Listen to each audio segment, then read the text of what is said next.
Mind and body programme ਦੇਖ ਰਹੇ ਲੱਖਾਂ ਹੀ ਸਰੋਤਿਆਂ ਨੂੰ, ਲੱਖਾਂ ਹੀ ਦਰਸ਼ਕਾਂ ਨੂੰ ਮੇਰਾ ਨਰਿੰਦਰ ਰਵੀ ਦਾ ਪਿਆਰ ਭਰਿਆ ਨਮਸਕਾਰ, ਸਲਾਮ ਅਲੈਕਮ, ਸਤਿ ਸ਼੍ਰੀ ਅਕਾਲ ਐਂਡ ਵੈਰੀ ਗੁੱਡ ਮਾਰਨਿੰਗ।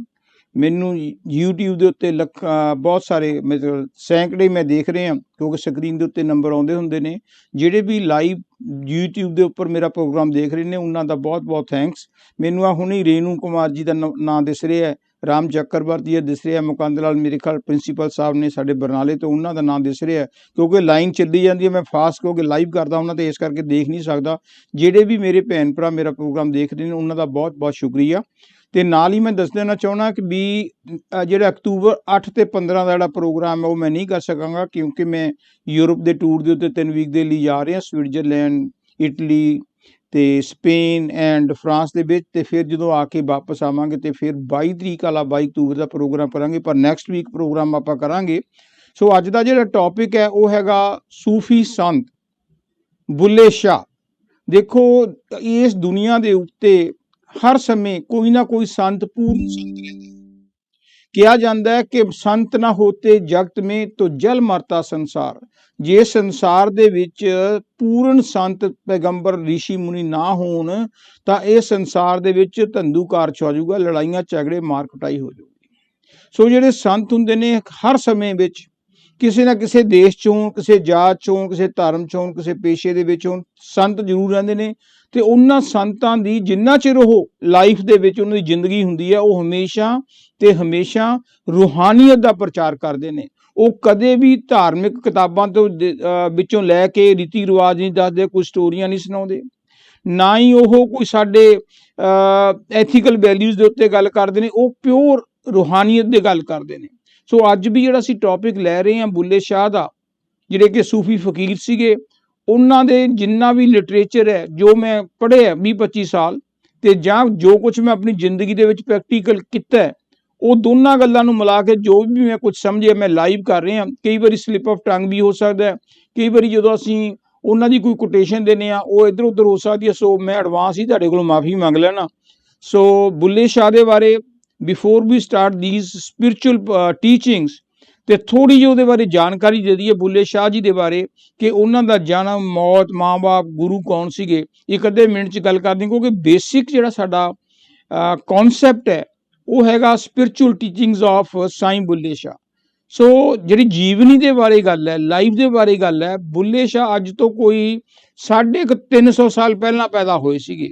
6 ਦਸੰਬਰ 1680 ਨੂੰ ਪਾਕਿਸਤਾਨ ਦੇ ਵਿੱਚ ਹੋਏ ਸੀਗੇ। ਉੱਥੇ ਇੱਕ ਜਗ੍ਹਾ ਹੈ, ਉਹਨੂੰ ਊਚ ਗਲਾਨੀਆਂ ਕਹਿੰਦੇ ਸੀਗੇ, ਉੱਥੇ ਉਹਨਾਂ ਦਾ ਜਨਮ ਹੋਇਆ ਸੀਗਾ 1680 ਨੂੰ।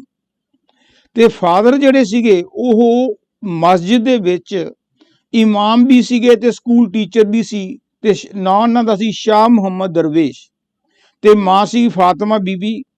ਫਾਤਿਮਾ ਜਿਹੜੀ ਸੀ, ਫਾਤਿਮਾ ਬੀਬੀ ਉਹਨਾਂ ਦੇ ਮਦਰ ਸੀਗੇ, ਉਹ ਖੁਦਾ ਦੀ ਬੜੀ ਉਪਾਸਕ ਸੀ, ਹਰ ਵਕਤ ਇਬਾਦਤ ਵਿੱਚ ਰਹਿੰਦੀ ਸੀ, ਬੰਦਗੀ ਵਿੱਚ ਰਹਿੰਦੀ ਸੀਗੀ। ਸੋ ਜਿਹੜਾ ਆਪਣੇ ਬੁੱਲੇ ਸ਼ਾਹ ਹੈ, ਇਹਨਾਂ ਦਾ ਜਿਹੜਾ ਪੂਰਾ ਨਾਂ ਸੀ ਨਾ ਉਹ ਅਬਦੁੱਲਾ ਸੀ। ਤੁਹਾਨੂੰ ਪਤਾ, ਅਬਦੁੱਲੇ ਤੋਂ ਸ਼ਾਰਟਕਟ ਹੋ ਕੇ ਅਬਦੁੱਲੇ ਤੋਂ ਦੁੱਲਾ ਬਣ ਗਿਆ, ਅਤੇ ਦੁੱਲੇ ਤੋਂ ਬੁੱਲਾ ਬਣ ਗਿਆ। ਸੋ ਬੁੱਲੇ ਸ਼ਾਹ ਦਾ ਜਿਹੜਾ ਅਸਲੀ ਨਾਂ ਸੀਗਾ ਉਹ ਸੀਗਾ ਸੈਯਦ ਅਬਦੁੱਲਾ ਸ਼ਾਹ ਕਾਦਰੀ। ਜਿਹੜੇ ਸੈਯਦ ਸੀਗੀ ਇਹਨਾਂ ਦੀ ਜਾਤ ਸੀਗੀ। ਜਾਤ ਤੋਂ ਮਤਲਬ ਜਿਵੇਂ ਕਹਿ ਦਈਏ ਆਪਾਂ ਗੋਇਲ ਕਹਿ ਦਈਏ, ਗਰਗ ਕਹਿ ਦਈਏ, ਗਿੱਲ ਕਹਿ ਦਈਏ, ਹਾਂਜੀ, ਉੱਚ ਕੋਟੀ ਦੀ ਜਾਤ ਮੰਨੀ ਜਾਂਦੀ ਹੈ। ਅਤੇ ਇਹਨਾਂ ਦੇ ਜਿਹੜੇ ਮੁਰਸ਼ਿਦ ਸੀਗੇ ਉਹ ਸੀਗੇ ਸ਼ਾਹ ਇਨਾਇਤ। ਉਹ ਨੀਵੀਂ ਜਾਤ ਦੇ ਸੀ। ਜਿਸ ਤਰ੍ਹਾਂ ਮੀਰਾਬਾਈ ਰਾਜਸਥਾਨ ਦੇ ਵਿੱਚ ਮਹਾਰਾਣੀ ਸੀਗੀ, ਉਹਨਾਂ ਦੇ ਜਿਹੜੇ ਗੁਰੂ ਸੀਗੇ ਭਗਤ ਰਵੀਦਾਸ ਸੀ, ਜਿਹੜੇ ਕਿ ਚਮਿਆਰ ਸੀਗੇ। ਇਸੇ ਤਰ੍ਹਾਂ ਹੀ ਬੁੱਲੇ ਸ਼ਾਹ ਜਿਹੜੇ ਕਿ ਉੱਚ ਕੋਟੀ ਦੇ ਜਾਤ ਦੇ ਵਿੱਚੋਂ ਸੀ, ਪਰ ਉਹਨਾਂ ਦੇ ਜਿਹੜਾ ਮੁਰਸ਼ਿਦ ਸੀਗਾ, ਉਸਤਾਦ ਸੀਗਾ, ਸੰਤ ਸੀਗਾ ਪੂਰਨ, ਉਹ ਸੀਗਾ ਸ਼ਾਹ ਇਨਾਇਤ ਨੀਚ ਜਾਤੀ ਦਾ। ਲਾਹੌਰ ਦੇ ਕੋਲੇ, ਜਿਹੜਾ ਪਾਕਿਸਤਾਨ ਦੇ ਵਿੱਚ ਲਾਹੌਰ ਹੈ, ਅੰਮ੍ਰਿਤਸਰ ਦੇ ਕੋਲੇ ਹੀ ਹੈ, ਉੱਥੇ ਉਹਨਾਂ ਦੇ ਨਜ਼ਦੀਕ ਉਹਨਾਂ ਦੇ ਖੇਤ ਸੀਗੇ, ਅੰਬਾਂ ਦੇ ਬਾਗ ਹੁੰਦੇ ਸੀਗੇ, ਅਤੇ ਉਹ ਉੱਥੇ ਖੇਤੀਬਾੜੀ ਕਰਦੇ ਸੀ, ਅਤੇ ਨਾਲ ਉਹਨਾਂ ਦੇ ਜਿਹੜੇ ਚੇਲੇ ਹੁੰਦੇ ਸੀਗੇ, ਮੁਰੀਦ ਹੁੰਦੇ ਸੀ, ਉਹ ਵੀ ਨਾਲ ਰਹਿੰਦੇ ਸੀਗੇ। ਸੋ ਉਹ ਹੱਕ ਹਲਾਲ ਦੀ ਕਮਾਈ ਕਰਕੇ ਆਪਣਾ ਵੀ ਪੇਟ ਪਾਲਦੇ ਸੀ, ਅਤੇ ਮੁਰੀਦ ਵੀ ਜਿਹੜੇ ਹੁੰਦੇ ਸੀਗੇ ਉਹਨਾਂ ਦਾ ਵੀ ਗੁਜ਼ਾਰਾ ਉੱਥੇ ਚੱਲਦਾ ਸੀਗਾ। ਜਿਹੜੇ ਬੁੱਲੇ ਸ਼ਾਹ ਹੈ, ਇਹ ਕੋਈ 77 ਈਅਰਸ ਜਾਂ ਐਂ ਕਹਿ ਲਓ ਵੀ 1777 ਦੇ ਵਿੱਚ ਇਹਨਾਂ ਦੀ ਡੈਥ ਹੁੰਦੀ ਹੈ। ਉਹ ਕਿੱਥੇ ਹੁੰਦੀ ਹੈ? ਕਸੂਰ ਦੇ ਵਿੱਚ ਹੁੰਦੀ ਹੈ। ਇਹ ਵੀ ਬੜੀ ਇੱਕ ਟ੍ਰੈਜਿਕ ਡੈਥ ਹੈ, ਕਿਉਂਕਿ ਉਹ ਇਹ ਜਿਹੜੇ ਸਾਈਂ ਬੁੱਲੇ ਸ਼ਾਹ ਸੀ ਨਾ, ਇਹ ਖੁੱਲ੍ਹ ਕੇ ਰੀਤੀ ਰਿਵਾਜਾਂ ਦੇ ਫਨੈਟਿਕ ਧਰਮ ਦੇ ਵਿੱਚ ਜਿਹੜਾ ਖੋਖਲਾਪਨ ਹੈ ਉਹਨਾਂ ਦੇ ਖਿਲਾਫ ਬੋਲਦੇ ਸੀ। ਇਸ ਕਰਕੇ ਜਿਹੜੇ ਧਰਮ ਦੇ ਠੇਕੇਦਾਰ ਸੀ ਉਸ ਟਾਈਮ ਦੇ ਮੌਲਵੀ, ਉਹ ਇਹਨਾਂ ਦੇ ਖਿਲਾਫ ਹੋ ਗਏ ਤੇ ਉਹਨਾਂ ਨੇ ਇੱਕ ਫਤਵਾ ਜਾਰੀ ਕੀਤਾ ਕਿ ਜਦੋਂ ਜਿਹੜਾ ਬੁੱਲੇ ਸ਼ਾਹ ਦੀ ਜਿਹੜੀ ਮੌਤ ਦੇ ਵਿੱਚ ਜਿਹੜਾ ਉਹਦਾ ਜਨਾਜ਼ਾ ਹੈ, ਅਰਥੀ ਹੈ, ਉਹਦੇ ਵਿੱਚ ਕੋਈ ਵੀ ਸ਼ਾਮਲ ਨਹੀਂ ਹੋ ਸਕਦਾ, ਤੇ ਜਿਹੜਾ ਕੋਈ ਹੋਊਗਾ ਉਹ ਇਸਲਾਮ ਦੇ ਵਿੱਚੋਂ ਜਾਂ ਮੁਸਲਮਾਨ ਕਮਿਊਨਿਟੀ ਦੇ ਵਿੱਚੋਂ ਉਹਦਾ ਬਾਈਕਾਟ ਕੀਤਾ ਜਾਊਗਾ। ਸੋ ਇਸ ਕਰਕੇ ਜਿਹੜੇ ਦੇ ਮਰੀਜ਼ ਨੇ ਕਦੇ ਇੱਕ ਪਿੰਡ ਜਾਂਦੇ, ਕਦੇ ਦੂਜੇ ਪਿੰਡ ਜਾਂਦੇ, ਅਖੀਰ ਦੇ ਵਿੱਚ ਕਸੂਰ ਜਿਹੜਾ ਪਾਕਿਸਤਾਨ ਦੇ ਵਿੱਚ ਇੱਕ ਜ਼ਿਲ੍ਹਾ ਹੈ ਉਹਦੇ ਬਾਰ-ਬਾਰ ਬਰਾਨੀ ਜਗ੍ਹਾ ਸੀ, ਉੱਥੇ ਇਹਨਾਂ ਨੂੰ ਦਫਨਾ ਦਿੱਤਾ ਗਿਆ। ਪਰ ਕਹਿੰਦੇ ਮਰਨ ਤੋਂ ਬਾਅਦ ਫਿਰ ਲੋਕ ਸਜਦਾ ਕਰਦੇ ਨੇ, ਅੱਜ ਵੀ ਉਹਨਾਂ ਦੀ ਮਜ਼ਾਰ ਦੇ ਉੱਤੇ ਲੋਕ ਆ ਕੇ ਸਜਦਾ ਕਰਦੇ ਨੇ, ਰਾਤ ਨੂੰ ਉੱਥੇ ਪੂਰੇ ਮੇਲੇ ਲੱਗਦੇ ਨੇ, ਉਹਨਾਂ ਦੇ ਗੁਣਗਾਨ ਕੀਤੇ ਜਾਂਦੇ ਨੇ, ਉਹਨਾਂ ਦੇ ਕਦਮਬੋਸੀ ਕੀਤੀ ਜਾਂਦੀ ਹੈ ਕਿ ਉਹਨਾਂ ਦੇ ਪੈਰਾਂ ਝੁਕਿਆ ਜਾਂਦਾ ਕਿ ਬੁੱਲੇ ਸ਼ਾਹ ਨੇ ਕਿੰਨੀਆਂ ਉੱਚ ਕੋਟੀ ਦੀਆਂ ਗੱਲਾਂ ਕੀਤੀਆਂ। ਬੁੱਲੇ ਸ਼ਾਹ ਦੀ ਸਪਿਰਿਚੁਅਲ ਟੀਚਿੰਗ ਨੂੰ ਆਪਾਂ 3 ਹਿੱਸਿਆਂ 'ਚ ਵੰਡ ਲੈਂਦੇ ਹਾਂ ਜਿੰਨਾ ਕੁ ਸਮਾਂ ਹੋਇਆ। ਪਹਿਲੀ ਗੱਲ ਇਹ ਹੈ ਕਿ what is the purpose of hour life, ਸਾਡੀ ਜ਼ਿੰਦਗੀ ਦਾ ਉਦੇਸ਼ ਕੀ ਹੈ, ਤੇ ਦੂਜਾ ਉਹ ਉਦੇਸ਼ ਨੂੰ ਅਸੀਂ ਕਿਵੇਂ ਪ੍ਰਾਪਤ ਕਰਨਾ ਹੈ, ਤੇ ਤੀਜਾ ਕਰਾਂਗੇ ਕਿਵੇਂ, ਜਾਂ ਇਹਨੂੰ ਕਹ ਲਓ ਸਿੰਪਲ ਤਰੀਕੇ ਨਾਲ ਵੀ ਸਾਡੀ ਜ਼ਿੰਦਗੀ ਦਾ ਪਹਿਲਾਂ ਉਦੇਸ਼ ਕੀ ਹੈ, ਕੀ ਸਾਡੀ ਜ਼ਿੰਦਗੀ ਦਾ ਜਿਹੜੇ ਆਮ ਬੰਦੇ ਸੋਚਦੇ ਨੇ। ਸੋਚ ਕੇ ਦੇਖਿਓ, ਜਿਹੜੇ ਹੁਣ ਤੁਸੀਂ ਮੇਰਾ ਪ੍ਰੋਗਰਾਮ ਸੁਣ ਰਹੇ ਹੋ, ਤੇ ਆਪਾਂ ਮਾਂ ਦੇ ਪੇਟ ਚੋਂ ਹਸਪਤਾਲ ਚੋਂ ਦਾਈ ਨੇ ਸਾਡੇ ਦੇ ਥਰੂ ਅਸੀਂ ਬਾਹਰ ਆ ਗਏ, ਉਸ ਤੋਂ ਬਾਅਦ ਰੁੜਨ ਲੱਗ ਗਏ, ਰੁੜਨ ਤੋਂ ਬਾਅਦ ਸਕੂਲ ਚਲੇ ਗਏ, ਸਕੂਲ ਤੋਂ ਬਾਅਦ ਕਾਲਜ ਚਲੇ ਗਏ, ਫਿਰ ਨੌਕਰੀ ਲਈ, ਫਿਰ ਵਿਆਹ ਹੋ ਗਿਆ, ਫਿਰ ਆਪ ਜਵਾਕ ਜੰਮਤੇ, ਫਿਰ ਬੁੱਢੇ ਹੋ ਗਏ, ਕਿਸੇ ਨੂੰ ਕੋਈ ਬਿਮਾਰੀ, ਕਿਸੇ ਨੂੰ ਕੋਈ ਬਿਮਾਰੀ, ਕਿਸੇ ਦਾ ਗੋਡਾ ਦੁਖਦਾ, ਕਿਸੇ ਦਾ ਗਿੱਟਾ ਦੁਖਦਾ, ਕਿਸੇ ਦਾ ਬ੍ਰੇਨ ਨਹੀਂ ਕੰਮ ਕਰਦਾ, ਕਿਸੇ ਨੂੰ ਨਿਗਾਹ ਕਮਜ਼ੋਰ ਹੈ, ਕਿਸੇ ਨੂੰ ਸ਼ੂਗਰ ਦੀ ਬਿਮਾਰੀ ਹੈ, ਕਿਸੇ ਨੂੰ ਹਾਰਟ ਦੀ ਬਿਮਾਰੀ ਹੈ, ਤੇ ਫਿਰ ਸਾਡੀ ਬਸ ਸਤਨਾਮ ਹੋ ਜਾਣਾ, ਸਤਨਾਮ ਵਾਹਿਗੁਰੂ ਹੋ ਜਾਣਾ, ਚਲੋ ਰਾਮ ਨਾਮ ਸਤ ਹੈ, ਸਾਡੀ ਡੈਥ ਹੋ ਜਾਣਾ। ਕੀ ਸਾਡੀ ਜ਼ਿੰਦਗੀ ਦਾ ਪਰਪਸ ਕੀ ਹੈ? ਕਿ ਅਸੀਂ ਜਿਹੜੇ ਪੈਸੇ ਖਰੀਦੀ ਜਾਂਦੇ ਹਾਂ, ਪੈਸਿਆਂ ਨਾਲ ਭੱਜੇ ਫਿਰਦੇ ਹਾਂ, ਪੈਸਿਆਂ ਦੇ ਮਗਰ, ਜਾਂ ਸੈਕਸ ਦੇ ਮਗਰ ਭੱਜੇ ਫਿਰਦੇ ਹਾਂ, ਜਾਂ ਦਾਰੂ ਦੀ ਬੋਤਲ ਪੀ ਜਾਂਦੇ ਹਾਂ, ਚਿੱਟਾ ਖਾਈ ਜਾਂਦੇ ਹਾਂ, ਵੀ ਹੋਰ ਕੀ ਆ, ਵਧੀਆ ਐਸ਼ ਕਰਦੇ ਹਾਂ, ਐਸ਼ ਉਸ਼ ਕੋਈ ਨਹੀਂ ਹੈ। ਅਖੀਰਲਾ ਦਿਨ ਸੋਚ ਕੇ ਦੇਖੋ। ਸੋ ਬੁੱਲੇ ਸ਼ਾਹ ਨੇ ਸਾਡੀ ਜ਼ਿੰਦਗੀ ਦੇ ਉਦੇਸ਼ ਨੂੰ ਸਮਝਾਉਣ ਦੀ ਕੋਸ਼ਿਸ਼ ਕੀਤੀ। ਕੀ ਕਿਹਾ?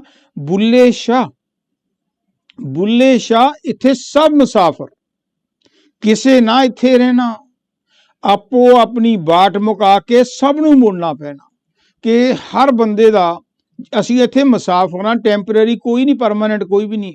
ਇੱਥੇ ਰਾਵਣ ਨਹੀਂ ਰਿਹਾ, ਰਾਮਚੰਦਰ ਨਹੀਂ ਰਹੇ, ਗੁਰੂ ਨਾਨਕ ਸਾਹਿਬ ਨਹੀਂ ਰਹੇ, ਮੀਰਾ ਨਹੀਂ ਰਹੇ, ਕਬੀਰ ਨਹੀਂ ਰਹੇ, ਭਗਤ ਰਵਿਦਾਸ ਨਹੀਂ ਰਿਹਾ। ਤੇ ਹੁਣ ਆਪਾਂ ਨੂੰ ਕੀ ਉਮੀਦ ਹੈ ਕਿ ਮੈਂ ਇੱਥੇ ਪਤਾ ਨਹੀਂ 1000 ਸਾਲ ਜੀ ਲਵਾਂਗਾ? ਨਹੀਂ, ਥੋੜੇ ਜਿਹੇ ਸਵਾਸ ਹੀ ਨੇ, ਲਿਮਟਿਡ ਸਮਾਂ। ਜੇ ਹੁਣ ਮੈਂ ਜੇ ਆਪਣੇ ਤੇ ਗੱਲ ਕਰਾਂ, ਜੇ 70 ਸਾਲ ਦੀ ਉਮਰ ਬੜੀ ਛੇਤੀ ਨਿਕਲ ਗਈ, ਤੇ ਜਿਹੜੇ 5-7 ਸਾਲ 2 ਸਾਲ ਰਹਿੰਦੇ ਨੇ, ਪਤਾ ਨਹੀਂ 5-4 ਦਿਨ ਰਹਿੰਦੇ ਨੇ, ਉਹ ਕਦੇ 100 ਸਾਲਾਂ ਨੂੰ ਨਿਕਲਣਗੇ।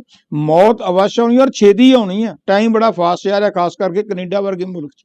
ਸੋ ਇਸ ਕਰਕੇ ਇਹ ਬੁੱਲੇ ਸ਼ਾਹ ਦੀ ਇਹ ਗੱਲ ਨੂੰ ਹਮੇਸ਼ਾ ਦਿਲ 'ਚ ਬਿਠਾ ਲਓ ਕਿ ਬੁੱਲੇ ਸ਼ਾਹ ਇੱਥੇ ਸਭ ਮੁਸਾਫਰ, ਕਿਸੇ ਨਾ ਇੱਥੇ ਰਹਿਣਾ, ਆਪੋ ਆਪਣੀ ਬਾਟ ਮੁਕਾ ਕੇ ਸਭ ਨੂੰ ਮੁੜਨਾ ਪੈਣਾ, ਆਪਣਾ ਕੰਮ ਮੁਕਾ ਕੇ ਆਪਣੇ ਸਾਹ ਜਦੋਂ ਮੁੱਕ ਗਏ ਤੇ ਫਿਰ ਵਾਪਸ ਜਾਣਾ ਪੈਣਾ ਉਸੇ 84 ਲੱਖ ਜੀਆ ਜੂਨ ਦੇ ਵਿੱਚ। ਇਸ ਕਰਕੇ ਬੁੱਲੇ ਸ਼ਾਹ ਨੇ ਕਿਹਾ ਸੀਗਾ ਕਿ ਸਮਝੋ ਤੂੰ ਕਿੱਧਰੋਂ ਆਇਆ, ਕਿੱਧਰ ਜਾਣਾ, ਆਪਣਾ ਦੱਸ ਟਿਕਾਣਾ। ਕਦੇ ਠੰਡੇ ਦਿਲ ਨਾਲ ਭਾਈ ਸਾਹਿਬ ਭੈਣ ਜੀ ਕਦੇ ਸੋਚ ਕੇ ਦੇਖ ਲਿਆ ਕਰੋ 5-7 ਮਿੰਟ ਬੈਠ ਕੇ ਵੀ ਆਇਆ ਮੈਂ ਕਿੱਥੋਂ ਆ। ਕਹਿੰਦਾ ਕਿ ਪੇਟ ਚੋਂ ਆਇਆ, ਪੇਟ ਤੋਂ ਪਹਿਲਾਂ ਕਿੱਥੇ ਸੀ, ਤੇ ਮਰ ਕੇ ਕਿੱਥੇ ਜਾਵਾਂਗੇ। ਕੋਈ ਆਪਣੇ ਬਾਰੇ ਵੀ ਸੋਚੋ। ਪਰ ਸਾਨੂੰ ਤਾਂ ਫਿਕਰ ਕੋਈ ਨਹੀਂ ਜ਼ਿੰਦਗੀ, ਆਸਾਂ ਪਰਬਤ ਜਿੰਨੀਆਂ ਮੌਤ ਨਾਮਾ ਹੇਤ। ਜਿਸ ਤਰ੍ਹਾਂ ਬੁੱਲੇ ਸ਼ਾਹ ਨੇ ਕਿਹਾ ਇੱਕ ਹੋਰ ਥਾਂ ਤੇ, ਅਗਾ ਆਪਣੀ ਮੌਤ ਕਾ ਕੋਈ ਬਸਰ ਨਹੀਂ, ਸਮਾਨ 100 ਬਰਸ ਕਾ ਪਲ ਕੀ ਖਬਰ ਨਹੀਂ। ਧੀਆਂ ਪੁੱਤਾਂ ਦੇ ਮਗਰ, ਪੋਤੇ ਪੋਤੀਆਂ ਦੇ ਮਗਰ, ਘਰਾਂ ਦੇ ਮਗਰ, ਚੀਜ਼ਾਂ ਇਕੱਠੀਆਂ ਕਰਨ ਦੇ ਮਗਰ ਭੱਜੇ ਫਿਰਦੇ ਆ। ਐਂ ਨਹੀਂ ਪਤਾ ਵੀ ਸ਼ਾਮ ਨੂੰ ਅਸੀਂ ਰੋਟੀ ਖਾਣੀ ਆ ਕਿ ਨਹੀਂ ਖਾਣੀ। ਮੰਦਿਰ ਗਏ ਸੀ, ਪੌੜੀਆਂ 'ਚ ਪੈਰ ਤਿਲਕਿਆ, ਸਿੱਧੇ ਹਸਪਤਾਲ 'ਚ ਗੱਲ ਖਤਮ। ਕੱਲ ਅਸੀਂ ਮੰਦਿਰ ਦੇ ਵਿੱਚ ਸੀਗੇ, ਪੰਡਿਤ ਜੀ ਸੁਣਾ ਰਹੇ ਸੀ ਕਾਰਡੀਓ ਦਾ ਜਿਹੜਾ ਹਾਰਟ ਦਾ ਸਪੈਸ਼ਲਿਸਟ ਸੀਗਾ, ਉਹ ਬਣ ਕੇ ਹਾਲੇ ਨੌਕਰੀ ਜੁਆਇਨ ਨਹੀਂ ਕੀਤੀ ਸੀ, ਉਹਦਾ ਖੁਦ ਹਾਰਟ ਅਟੈਕ ਹੋ ਗਿਆ। ਸੋ ਪਰਮਾਤਮਾ ਦੇ ਜਿਹੜੇ ਰੰਗ ਬੜੇ ਨਿਆਰੇ ਨੇ। ਇਸ ਕਰਕੇ ਲਿਮਟਿਡ ਸਾਡੇ ਸਾਹ ਨੇ, ਇਸ ਕਰਕੇ ਇਹਨਾਂ ਸਾਹਾਂ ਦੇ ਵਿੱਚ ਜਿੰਨਾ ਚਿਰ ਸਾਹ ਆਉਂਦੇ ਨੇ ਇਹਦਾ ਫਾਇਦਾ ਉਠਾ ਲਓ। ਦਾਰੂ ਪੀ ਕੇ, ਮਿੱਠੇ ਚਿੱਟੇ ਪਾਊਡਰ ਖਾ ਕੇ, ਨਿੰਦਿਆ ਚੁਗਲੀ ਖਾ ਕੇ, ਹੇਰਾ ਫੇਰੀ ਕਰਕੇ, ਚਲਾਕੀਆਂ ਕਰਕੇ ਕੋਈ ਫਾਇਦਾ ਨਹੀਂ। ਸੋ ਇਸ ਕਰਕੇ ਬੁੱਲੇ ਸ਼ਾਹ ਨੇ ਇੱਕ ਥਾਂ ਤੇ ਹੋਰ ਸਮਝਾਇਆ ਸੀ, ਕਿਉਂ ਗਾਫਲ ਹੋ ਕੇ ਸੁੱਤਾ, ਬੇਫਿਕਰ ਹੋ ਕੇ ਕਿਉਂ ਸੁੱਤਾ ਹੈ, ਕਿਉਂ ਗਾਫਲ ਹੋ ਕੇ ਸੁੱਤਾ ਹੈ, ਅੱਖਾਂ ਮੀਟੀ ਐ ਇਨਸਾਨ, ਜਾਗ ਕੇ ਆਪਣਾ ਕੰਮ ਮੁਕਾ ਲੈ, ਜਿਸ ਲਈ ਆਇਆ ਵਿੱਚ ਜਹਾਨ, ਇਹ ਸਮਾਂ ਫਿਰ ਹੱਥ ਨਹੀਂ ਆਉਣਾ, ਇਹ ਸਮਾਂ ਫਿਰ ਹੱਥ ਨਹੀਂ ਆਉਣਾ, ਤੂੰ ਪਛਤਾਏਗਾ ਇਨਸਾਨ। ਇਸ ਦੁਨੀਆ ਦੇ ਅੰਦਰ ਬੰਦੇ, 4 ਦਿਨਾਂ ਦਾ ਤੂੰ ਮਹਿਮਾਨ, ਮਾਨਸ ਜਨਮ ਅਮੋਲਕ ਪਾਇਆ, ਇਸ ਦਾ ਮਿਲਣਾ ਨਹੀਂ ਆਸਾਨ। ਇਹ ਜਿਹੜਾ ਹਿਊਮਨ ਲਾਈਫ ਹੈ ਸਾਡੀ, ਇਟਸ ਵੈਰੀ ਪ੍ਰੈਸ਼ੀਅਸ, ਬੜਾ ਕੀਮਤੀ ਹੈ, ਇਹਨੂੰ ਭੰਗ ਦੇ ਭਾਣੇ ਨਾ ਗਵਾਈ ਚਲੋ। ਇਸ ਕਰਕੇ ਬੁੱਲੇ ਸ਼ਾਹ ਨੇ ਇੱਕ ਥਾਂ ਤੇ ਹੋਰ ਕਿਹਾ ਸੀ, ਚਾਦਰ ਮੈਲੀ ਤੇ ਸਾਬਣ ਥੋੜਾ, ਬੈਠ ਕਿਨਾਰੇ ਧੋਵੇਂਗਾ, ਦਾਗ ਨਹੀਂ ਛੁੱਟਣੇ ਪਾਪਾਂ ਵਾਲੇ।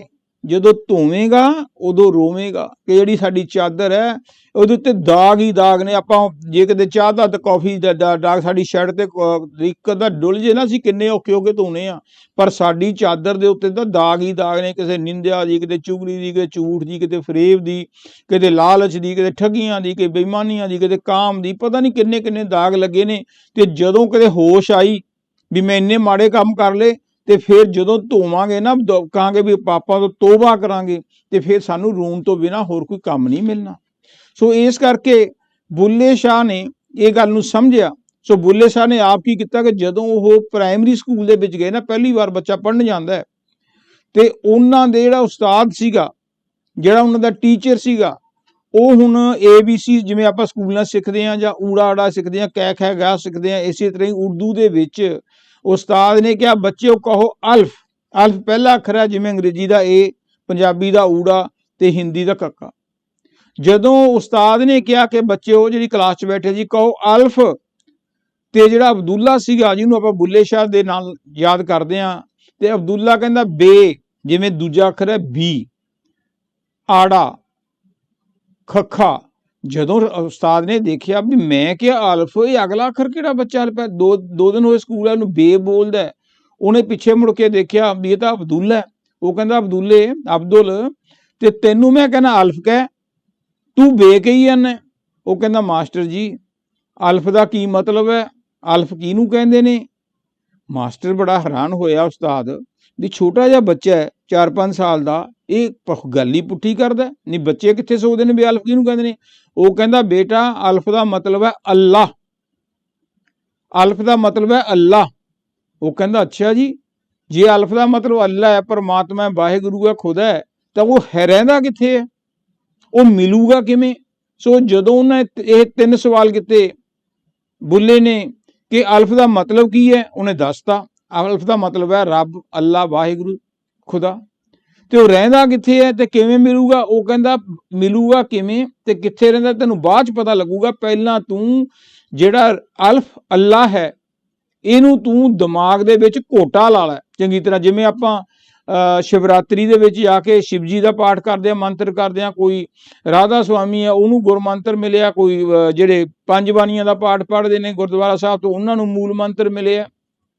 ਇਸ ਤਰ੍ਹਾਂ ਕੋਈ ਹਨੂੰਮਾਨ ਚਾਲੀਸਾ ਪੜ੍ਹਦਾ, ਉਹ ਕਹਿੰਦੇ ਵੀ ਜਿਹੜਾ ਤੈਨੂੰ ਆਹ ਗੱਲ ਮੈਂ ਕੱਲ ਕਹੀ ਹੈ ਨਾ ਅਲਫ ਅੱਲਾ ਹੈ, ਇਹਦਾ ਤੂੰ ਘੋਟਾ ਲਾ ਲੈ, ਸਿਮਰਨ ਕਰ। ਸਿਮਰਨ ਦਾ ਮਤਲਬ ਰੈਪੀਟੀਸ਼ਨ ਆਫ ਵਰਡ ਔਰ ਵਰਡਸ, ਕਿ ਬਾਰ-ਬਾਰ ਤੂੰ ਘੋਟਾ ਲਾ ਲੈ। ਜਦੋਂ ਤੂੰ ਘੋਟਾ ਲਾ ਲਿਆ ਫਿਰ ਤੈਨੂੰ ਪਤਾ ਲੱਗੂਗਾ, ਫਿਰ ਤੇਰੇ ਅੰਦਰ ਹੋਰ ਤੜਪ ਪੈਦਾ ਹੋਊਗੀ, ਫਿਰ ਤੈਨੂੰ ਮੈਂ ਦੱਸੂਗਾ ਕਿ ਪਰਮਾਤਮਾ ਖੁਦਾ ਅੱਲਾ ਰਹਿੰਦਾ ਕਿੱਥੇ ਆ ਤੇ ਮਿਲੂਗਾ ਕਿਵੇਂ। ਸੋ ਬੱਚਾ ਸਲੇਟ ਹੁੰਦੀ ਆ ਸਾਫ਼, ਉਹਨਾਂ ਦੀ ਕਲੀਨ ਹਾਰਟ ਹੁੰਦਾ, ਬੱਚੇ ਦੇ ਦਿਮਾਗ 'ਚ, ਅਬਦੁੱਲੇ ਦੇ ਦਿਮਾਗ 'ਚ, ਬੁੱਲੇ ਦੇ ਦਿਮਾਗ 'ਚ ਬਹਿ ਗਿਆ। ਜਦੋਂ ਵੀ ਉਹ ਸਕੂਲ ਤੋਂ ਛੁੱਟੀ ਹੁੰਦੀ, ਉਹਦੇ ਮਾਂ-ਬਾਪ ਨੇ ਭੇਡਾਂ ਬੱਕਰੀਆਂ ਦੇ ਦੇਣੀਆਂ ਵੀ ਜਾ ਕੇ ਖੇਤਾਂ 'ਚ ਚਰਾ ਲੈ। ਉਹ ਖੇਤਾਂ 'ਚ ਭੇਡਾਂ ਤੇ ਬੱਕਰੀਆਂ ਨੂੰ ਛੱਡ ਦਿੰਦਾ ਤੇ ਆਪ ਦਰਖਤ ਥੱਲੇ ਬੈਠ ਕੇ ਹਮੇਸ਼ਾ ਹੀ ਇਹ ਰੱਟਾ ਜੋ ਟੀਚਰ ਨੇ ਕਿਹਾ ਸੀ ਉਹ ਹਮੇਸ਼ਾ ਹੀ ਹਰ ਵਕਤ ਇਹੀ ਕਹਿੰਦਾ 2-2 3-3 ਘੰਟੇ, ਅਲਫ ਅੱਲਾ ਹੈ, ਅਲਫ ਅੱਲਾ ਹੈ, ਅਲਫ ਅੱਲਾ ਹੈ। ਕਹਿੰਦੇ ਨੇ ਜਦੋਂ ਉਹ ਬਾਰ-ਬਾਰ ਰਿਪੀਟ ਕਰਨ ਲੱਗਿਆ ਤੇ ਉਹਦੇ ਅੰਦਰ ਰੂਹਾਨੀ ਤਾਕਤਾਂ ਆ ਗਈਆਂ, ਪਾਵਰਸ ਆ ਗਈਆਂ, ਜਿਹਨੂੰ ਕਿ ਆਪਾਂ ਰੀਧੀ ਸਿੱਧੀਆਂ ਕਹਿੰਦੇ ਆ। ਇਹ ਇੱਕ ਫਸਟ ਸਟੇਜ ਹੈ ਜਿਹੜੀ, ਜੇ ਦੇਖੋ ਬੰਦਾ ਜਿਹੜਾ ਸੱਚ ਵੀ ਬੋਲਦਾ ਨਾ ਹਮੇਸ਼ਾ, ਉਹਦੇ ਕੋਲ ਵੀ ਤਾਕਤਾਂ ਆ ਜਾਂਦੀਆਂ। ਇਹ ਜੇ ਅਸੀਂ ਉਹ ਤਾਕਤਾਂ ਦਾ ਮਿਸਯੂਜ਼ ਕਰਨ ਲੱਗ ਜਾਵਾਂਗੇ, ਜਿਹੜੇ ਬੰਦੇ ਪੂਜਾ ਪਾਠ ਕਰਦੇ ਨੇ, ਵਰਤ ਰੱਖਦੇ ਨੇ, ਮੰਦਿਰ ਗੁਰਦੁਆਰੇ ਜਾਂਦੇ ਨੇ, ਭਜਨ ਸਿਮਰਨ ਕਰਦੇ ਨੇ, ਉਹਨਾਂ ਕੋਲੇ ਜਿਹੜੀਆਂ ਕੁਝ ਤਾਕਤਾਂ ਜਿਹਨੂੰ ਕਹਿੰਦੇ ਰੀਧੀ ਸਿੱਧੀਆਂ ਦੇ ਨਾ, ਉਹਦੀ ਹਮੇਸ਼ਾ ਪੋਜ਼ਿਟਿਵ ਸਾਨੂੰ ਵਰਤੋਂ ਕਰਨੀ ਚਾਹੀਦੀ ਹੈ। ਜਦੋਂ ਅਸੀਂ ਨੈਗੇਟਿਵ ਕਰਦੇ ਹਾਂ, ਕਿਸੇ ਨੂੰ ਸ਼ਰਾਫ ਦੇ ਦਿੰਦੇ ਹਾਂ, ਕਿਸੇ ਬਾਰੇ ਮਾੜਾ ਕਹਿੰਦੇ ਹਾਂ, ਪਰਮਾਤਮਾ ਮਨਜ਼ੂਰ ਤਾਂ ਕਰ ਦਿੰਦਾ, ਪਰ ਉਹ ਜਿਹੜੀਆਂ ਸਾਡੀਆਂ ਪਾਵਰਾਂ ਨੇ ਉਹ ਸਾਨੂੰ ਫਿਰ ਨੁਕਸਾਨ ਕਰਦੀਆਂ, ਕਿਉਂਕਿ ਸਾਡੀ ਮੰਜ਼ਿਲ ਤਾਂ ਬਹੁਤ ਉੱਪਰ ਸੀਗੀ, ਮੰਜ਼ਿਲ ਤਾਂ ਅਸੀਂ ਕਿਤੇ ਹੋਰ ਜਾਣਾ ਸੀ, ਜਾਣਾ ਤਾਂ ਅਸੀਂ ਦਿੱਲੀ ਸੀ, ਬੈਠ ਗਏ ਅਸੀਂ ਅੰਬਾਲੇ ਜਾ ਕੇ। ਹਾਲੇ ਤਾਂ ਹੋਰ ਅੱਗੇ ਜਾਣਾ ਸੀ, ਪਰ ਅਸੀਂ ਹੋਰ ਅੱਗੇ ਜਾਂਦੇ ਉਸ ਉੱਥੇ ਹੀ ਅੰਬਾਲੇ 'ਚ ਜਾ ਕੇ ਆਪਣੀ ਐਸ਼ ਕਰਨੀ ਚਾਹੁੰਦੇ ਹਾਂ, ਜਿਹੜਾ ਕੋਈ ਫਾਇਦਾ ਨਹੀਂ। ਦੇਖ ਲਓ, ਜਦੋਂ ਆਪਾਂ ਫਰਜ਼ ਕਰੋ ਬੈਂਕ ਦੇ ਵਿੱਚ ਜਾਂਦੇ ਹਾਂ, ਬੈਂਕ 'ਚ ਜਾ ਕੇ ਜੇ $20 ਜਾਂ $40 ਜਮ੍ਹਾਂ ਕਰਾਤੇ ਤੇ ਦੂਜੇ ਦਿਨ 60 ਖਰਚ ਕਰ ਲਏ ਤੇ ਤੁਹਾਡਾ ਬੈਲੈਂਸ ਕੀ ਹੈ? ਜ਼ੀਰੋ ਨਹੀਂ, ਮਾਈਨਸ ਹੈ। ਇਸੇ ਤਰ੍ਹਾਂ ਜੇ ਰੀਧੀ ਸਿੱਧੀਆਂ ਸਾਡੇ ਕੋਲੇ ਆ ਜਾਣ, ਜੇ ਤਾਂ ਅਸੀਂ ਉਹਨਾਂ ਨੂੰ ਹਜਮ ਕਰਨ ਦੀ ਕੋਸ਼ਿਸ਼ ਕਰੀਏ, ਚੰਗੇ ਪਾਸੇ ਲਾਈਏ ਤੇ ਅੱਗੇ ਵਧਣ ਦੀ ਸਟੈਪ ਬਾਈ ਸਟੈਪ ਕੋਸ਼ਿਸ਼ ਕਰੀਏ, ਫਿਰ ਤਾਂ ਅਸੀਂ ਅਗਲੀ ਮੰਜ਼ਿਲ ਤੇ ਹੀ ਪਹੁੰਚ ਜਾਾਂਗੇ। ਨਹੀਂ ਤਾਂ ਉੱਥੇ ਹੀ ਸਾਡਾ ਜਿਹੜਾ ਕੰਮ ਖਰਾਬ ਹੋ ਜਾਊਗਾ। ਜੇ ਰੀਧੀ ਸਿੱਧੀਆਂ ਲੈ ਕੇ ਪੁੱਠੇ ਸਿੱਧੇ ਕੰਮ ਕਰਨੇ ਨੇ ਤੇ ਤੁਸੀਂ ਆਪਣੀ ਸੈਂਟ ਦੀ ਸ਼ੀਸ਼ੀ ਵਾਂਗੂ ਖਾਲੀ ਹੋ ਜਾਓਗੇ। ਸੋ ਇਸ ਕਰਕੇ ਉਹਨੂੰ ਹਜਮ ਕਰੋ। ਸੋ ਬੁੱਲੇ ਸ਼ਾਹ ਨੂੰ ਜਦੋਂ ਇਹ ਰੀਧੀ ਸਿੱਧੀਆਂ ਪ੍ਰਾਪਤ ਹੋ ਗਈਆਂ ਤੇ ਇੱਕ ਦਿਨ ਕੀ ਹੋਇਆ ਕਿ ਉਸ ਖੇਤ ਦੇ ਵਿੱਚ ਮੈਸਾਂ, ਬਫਲੋਸ ਘਾਹ ਖਾ ਰਹੀਆਂ ਸੀਗੀਆਂ ਤੇ ਇੱਕ ਅੱਧੀ ਮੈਸ ਆ ਕੇ ਜਿੱਥੇ ਭਗਤੀ ਕਰ ਰਿਹਾ ਸੀਗਾ, ਇਹਦੇ ਨੇੜੇ ਆ ਕੇ ਉਹ ਘਾਹ ਖਾਣ ਲੱਗ ਗਈਆਂ, ਇਹਨੂੰ ਡਿਸਟਰਬ ਕਰਨ ਲੱਗ ਗਈਆਂ। ਜਦੋਂ ਬੁੱਲੇ ਨੇ ਅੱਖ ਖੋਲ ਕੇ ਦੇਖਿਆ ਕਿ ਮੈਸ ਮੈਨੂੰ ਤੰਗ ਕਰਦੀ ਹੈ, ਤਾਂ ਉਹਨੇ ਕਿਹਾ ਅਲਫ। ਅਲਫ ਕਹਿਣ ਦੀ ਦੇਰ ਸੀਗੀ ਕਿ ਉਹ ਮੈਸ ਮਰ ਗਈ। ਜਦੋਂ ਦੇਖਿਆ ਵੀ ਮੈਸ ਮਰ ਗਈ ਤੇ ਉਹਨੂੰ ਬੜਾ ਅਫਸੋਸ ਹੋਇਆ, ਓਹੋ ਮੇਰੇ ਅਲਫ ਕਹਿਣ ਨਾਲ ਮੈਸ ਮਰ ਗਈ, ਇਹਦਾ ਕੀ ਹੋਊਗਾ, ਮੈਂ ਤਾਂ ਪਾਪ ਹੀ ਕਰਤਾ। ਫਿਰ ਉਹਦੇ ਦਿਮਾਗ 'ਚ ਆਇਆ ਵੀ ਜੇ ਅਲਫ ਕਹਿਣ ਦੇ ਨਾਲ, ਪਰਮਾਤਮਾ ਦਾ ਨਾਂ ਕਹਿਣ ਦੇ ਨਾਲ ਕੋਈ ਬੰਦਾ ਮਰ ਸਕਦਾ, ਮੈਸ ਮਰ ਸਕਦੀ ਹੈ, ਤਾਂ ਕੋਸ਼ਿਸ਼ ਤਾਂ ਕਰਾਂ, ਸ਼ਾਇਦ ਅਲਫ ਕਹਿਣ ਨਾਲ ਜਿਉਂਦੀ ਹੋ ਜਾਏ, ਮੈਂ ਕਿਉਂ ਪਾਪ ਚੱਕਾਂ। ਸੋ ਉਹਨੇ ਦੂਸਰੀ ਵਾਰ ਕਿਹਾ ਅਲਫ, ਮੈਸ ਜਿਉਂਦੀ ਹੋ ਗਈ। ਉਹਦੇ ਨਾਲ ਕੀ ਹੋਇਆ ਕਿ ਬੁੱਲੇ ਸ਼ਾਹ ਨੂੰ ਇਹ ਪਤਾ ਲੱਗ ਗਿਆ ਕਿ ਮੇਰੇ ਅੰਦਰ ਰੀਧੀ ਸਿੱਧੀਆਂ ਆ ਗਈਆਂ, ਪਰ ਉਹ ਤਾਂ ਪਰਮਾਤਮਾ ਨਾਲ, ਅੱਲਾ ਨਾਲ ਮਿਲਾਪ ਕਰਨਾ ਚਾਹੁੰਦਾ ਸੀ। ਤੜਫ ਹੋਰ ਵੱਧ ਗਈ। ਜਿਹੜਾ ਸਿਮਰਨ ਕਰਨਾ ਨਾ, ਇਹ ਰੂਹਾਨੀਅਤ ਦੀ, ਪਰਮਾਤਮਾ ਦੇ ਮਿਲਣ ਦੀ ਪਹਿਲੀ ਪੌੜੀ ਹੈ। ਤੁਸੀਂ ਜਿਹੜਾ ਗੇਟ ਹੈ ਨਾ ਪਰਮਾਤਮਾ ਦੇ ਅੰਦਰ ਜਾਣ ਦਾ, ਗੇਟ ਦੇ ਪਹੁੰਚ ਗਏ ਅੱਗੇ, ਪਰ ਹਾਲੇ ਗੇਟ ਬੰਦ ਹੈ। ਜਿਵੇਂ ਕਿ ਜੀਸਸ ਕ੍ਰਾਈਸਟ ਨੇ ਕਿਹਾ ਸੀ ਨਾ, ਨੌਕ ਇਟ ਸ਼ੈਲ ਓਪਨ ਅਨਟੂ ਯੂ, ਕਿ ਹਾਲੇ ਦਰਵਾਜ਼ਾ ਆਪਾਂ ਖੜਕਾਉਣਾ ਹੈ, ਦਰਵਾਜ਼ਾ ਹਲੇ ਖੋਲਣਾ ਹੈ। ਬਾਰ-ਬਾਰ ਜਿੰਨਾ ਚਿਰ ਦਰਵਾਜ਼ਾ ਨਹੀਂ ਖੋਲਦੇ, ਅੰਦਰ ਨਹੀਂ ਵੜਦੇ, ਉਨਾ ਚਿਰ ਤੱਕ ਸਾਨੂੰ ਪਰਮਾਤਮਾ ਦੇ ਦਰਗਾਹ ਦੇ ਵਿੱਚੋਂ ਜਿਹੜੀ ਸਪਿਰਿਚੁਅਲ ਲਾਈਟ ਆ ਰਹੀ ਹੈ, ਜਿਸ ਤਰ੍ਹਾਂ ਮੰਦਿਰ ਗੁਰਦੁਆਰੇ ਜਾ ਕੇ ਆਪਾਂ ਜੋਤਾਂ ਜਗਾਉਂਦੇ ਆ ਨਾ, ਕੈਂਡਲ ਜਗਾਉਂਦੇ ਆ, ਘਰ 'ਚ ਜਗਾਉਂਦੇ ਆ, ਉਹ ਟੈਂਪਰੇਰੀ ਨੇ, ਕਿਉਂਕਿ ਉਹਨਾਂ ਨੂੰ ਤੇਲ ਦੀ ਵੀ ਲੋੜ ਪੈਂਦੀ ਹੈ, ਘੀ ਦੀ ਵੀ ਲੋੜ ਪੈਂਦੀ ਹੈ ਤੇ ਬੱਤੀ ਦੀ ਵੀ ਲੋੜ ਪੈਂਦੀ ਹੈ। ਪਰ ਜਿਹੜੀ ਸਾਡੇ ਅੰਦਰ ਜੋਤ ਜਗੂਗੀ ਨਾ, ਜਦੋਂ ਅਸੀਂ ਦਰਵਾਜ਼ਾ ਖੋਲਾਂਗੇ, ਉਹਨੂੰ ਕਿਸੇ ਤੇਲ ਜਾਂ ਬੱਤੀ ਦੀ ਲੋੜ ਨਹੀਂ ਹੈ। ਜਿੰਨੇ ਵੀ ਸਾਡੇ ਰਿਸ਼ੀ ਮੁਨੀ, ਪੀਰ, ਪੈਗੰਬਰ, ਗੁਰੂ ਸਾਹਿਬਾਨ ਆਏ, ਉਹਨਾਂ ਨੇ ਸਾਨੂੰ ਸਮਝਾਉਣ ਦੇ ਲਈ ਇੱਕ ਐਗਜ਼ਾਮਪਲ ਦਿੱਤੀ ਵੀ ਇਸ ਤਰ੍ਹਾਂ ਦੀ ਜੋਤ ਹੁੰਦੀ ਹੈ, ਪਰ ਅਸੀਂ ਜੋਤ ਅੰਦਰ ਦੇ ਦਰਸ਼ਨ ਕਰਨੇ ਨੇ।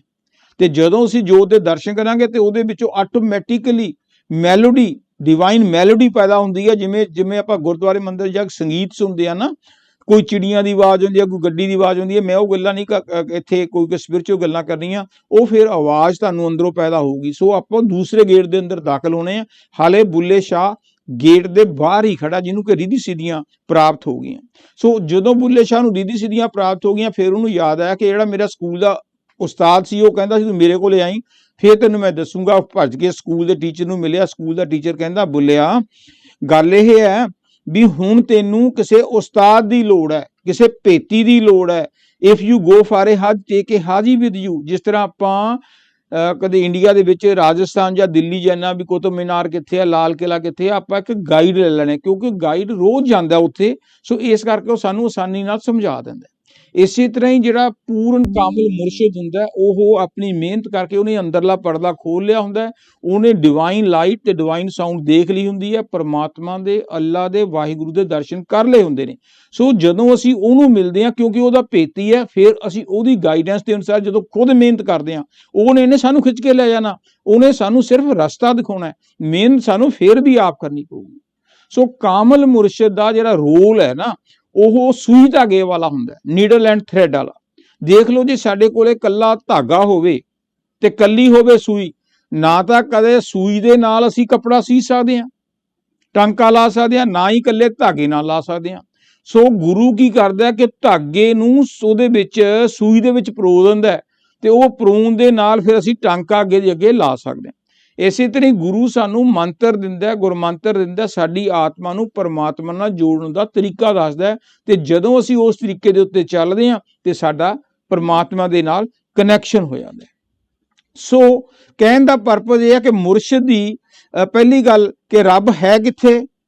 ਰੱਬ, ਬੁੱਲੇ ਸ਼ਾਹ ਨੇ ਆਪਣੀ ਬਾਣੀ ਦੇ ਵਿੱਚ ਲਿਖਿਆ ਕਿ ਰੱਬ ਰੱਬ ਕਰਦੇ ਬੁੱਢੇ ਹੋ ਗਏ, ਮੁੱਲਾ ਪੰਡਤ ਸਾਰੇ। ਕਿ ਜਿਹੜੇ ਪੰਡਿਤ ਭਾਈ ਜੀ ਨੇ ਉਹ ਰੱਬ ਰੱਬ ਮੰਦਿਰ ਦੇ ਵਿੱਚ, ਗੁਰਦੁਆਰੇ ਦੇ ਵਿੱਚ, ਮਸਜਿਦ ਦੇ ਵਿੱਚ ਬਸ ਗੀਤ ਗਾਈ ਜਾਂਦੇ ਨੇ, ਸੰਗੀਤ ਗਾਈ ਜਾਂਦੇ ਨੇ, ਰੱਬ ਰੱਬ ਕਰੀ ਜਾਂਦੇ ਨੇ।